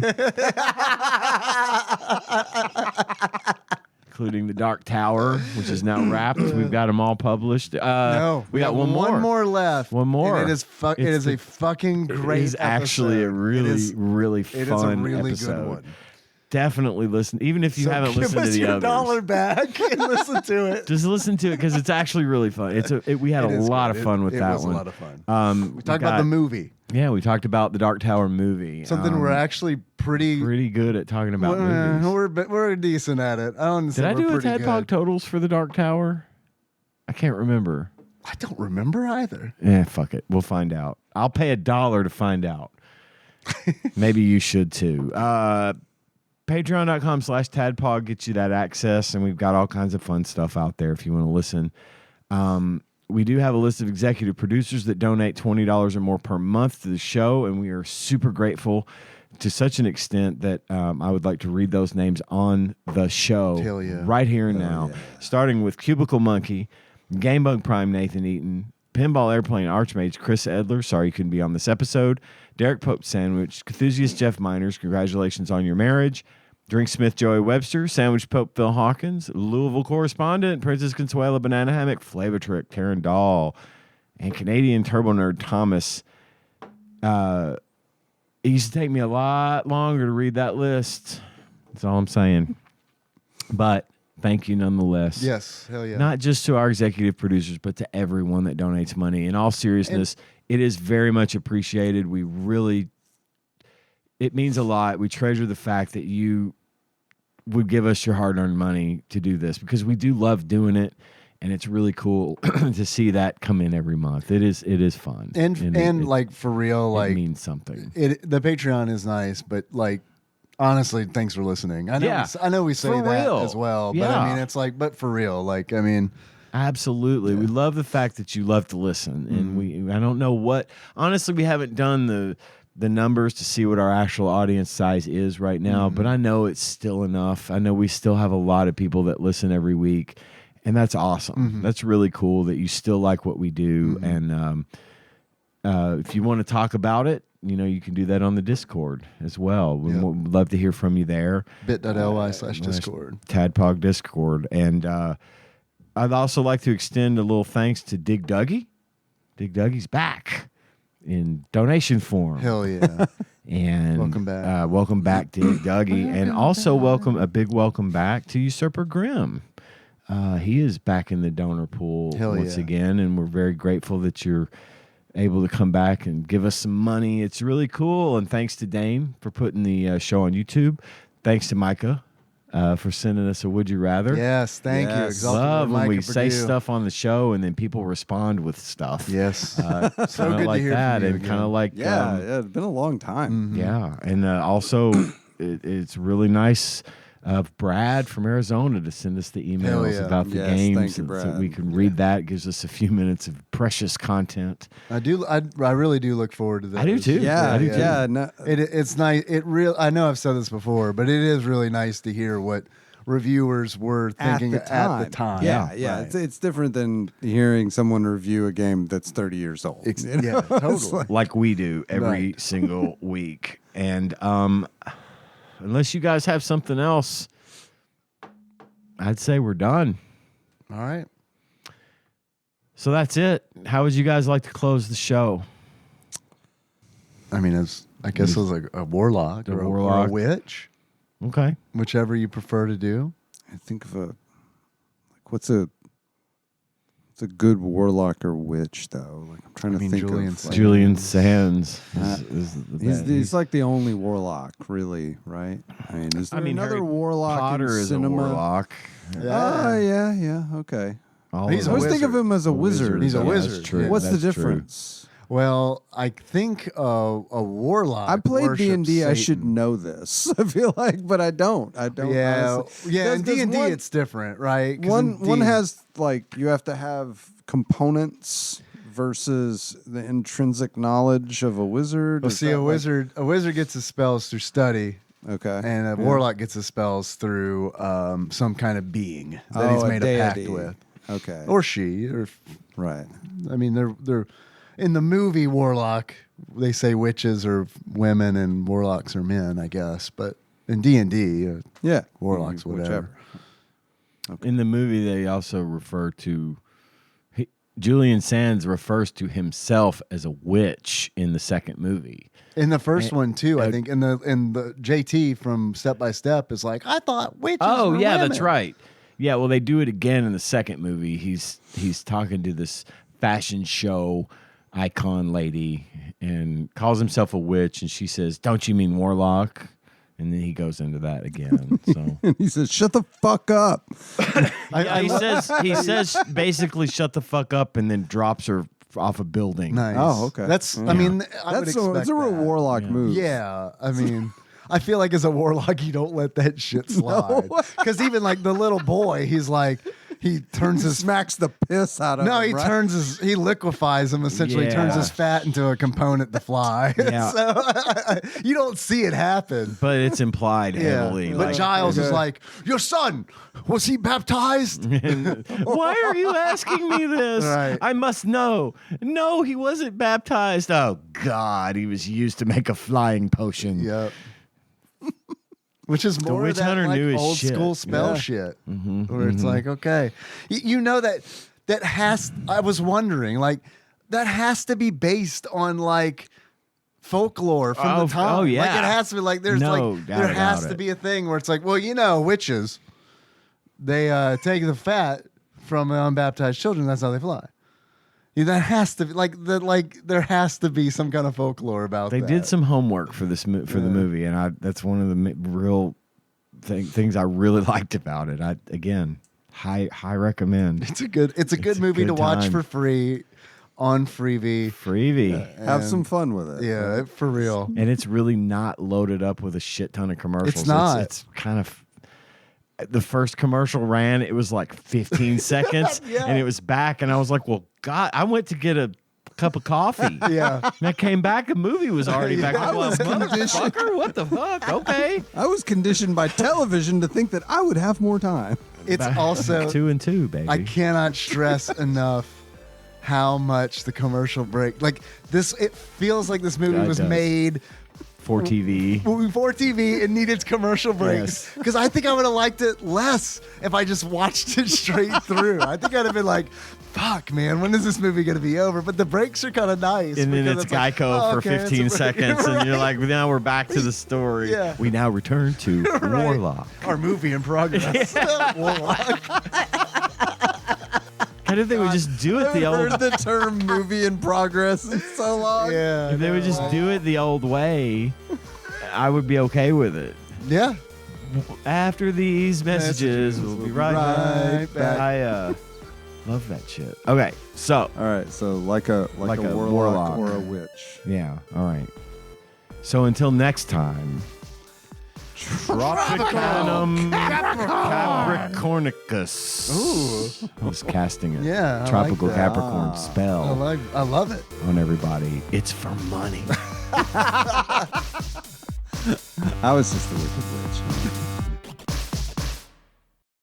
TADPOG is hosted and produced by Tyler Holland, Dave Moore, and Ian Chandler. New episodes published Wednesdays each week and are available on Apple Podcasts, Spotify, and anywhere else podcasts are hosted. Have a question or comment for the hosts? Call us at 270-883-2555 and leave us a voicemail. If we like it, we'll play it on the show and respond. Want to send us something?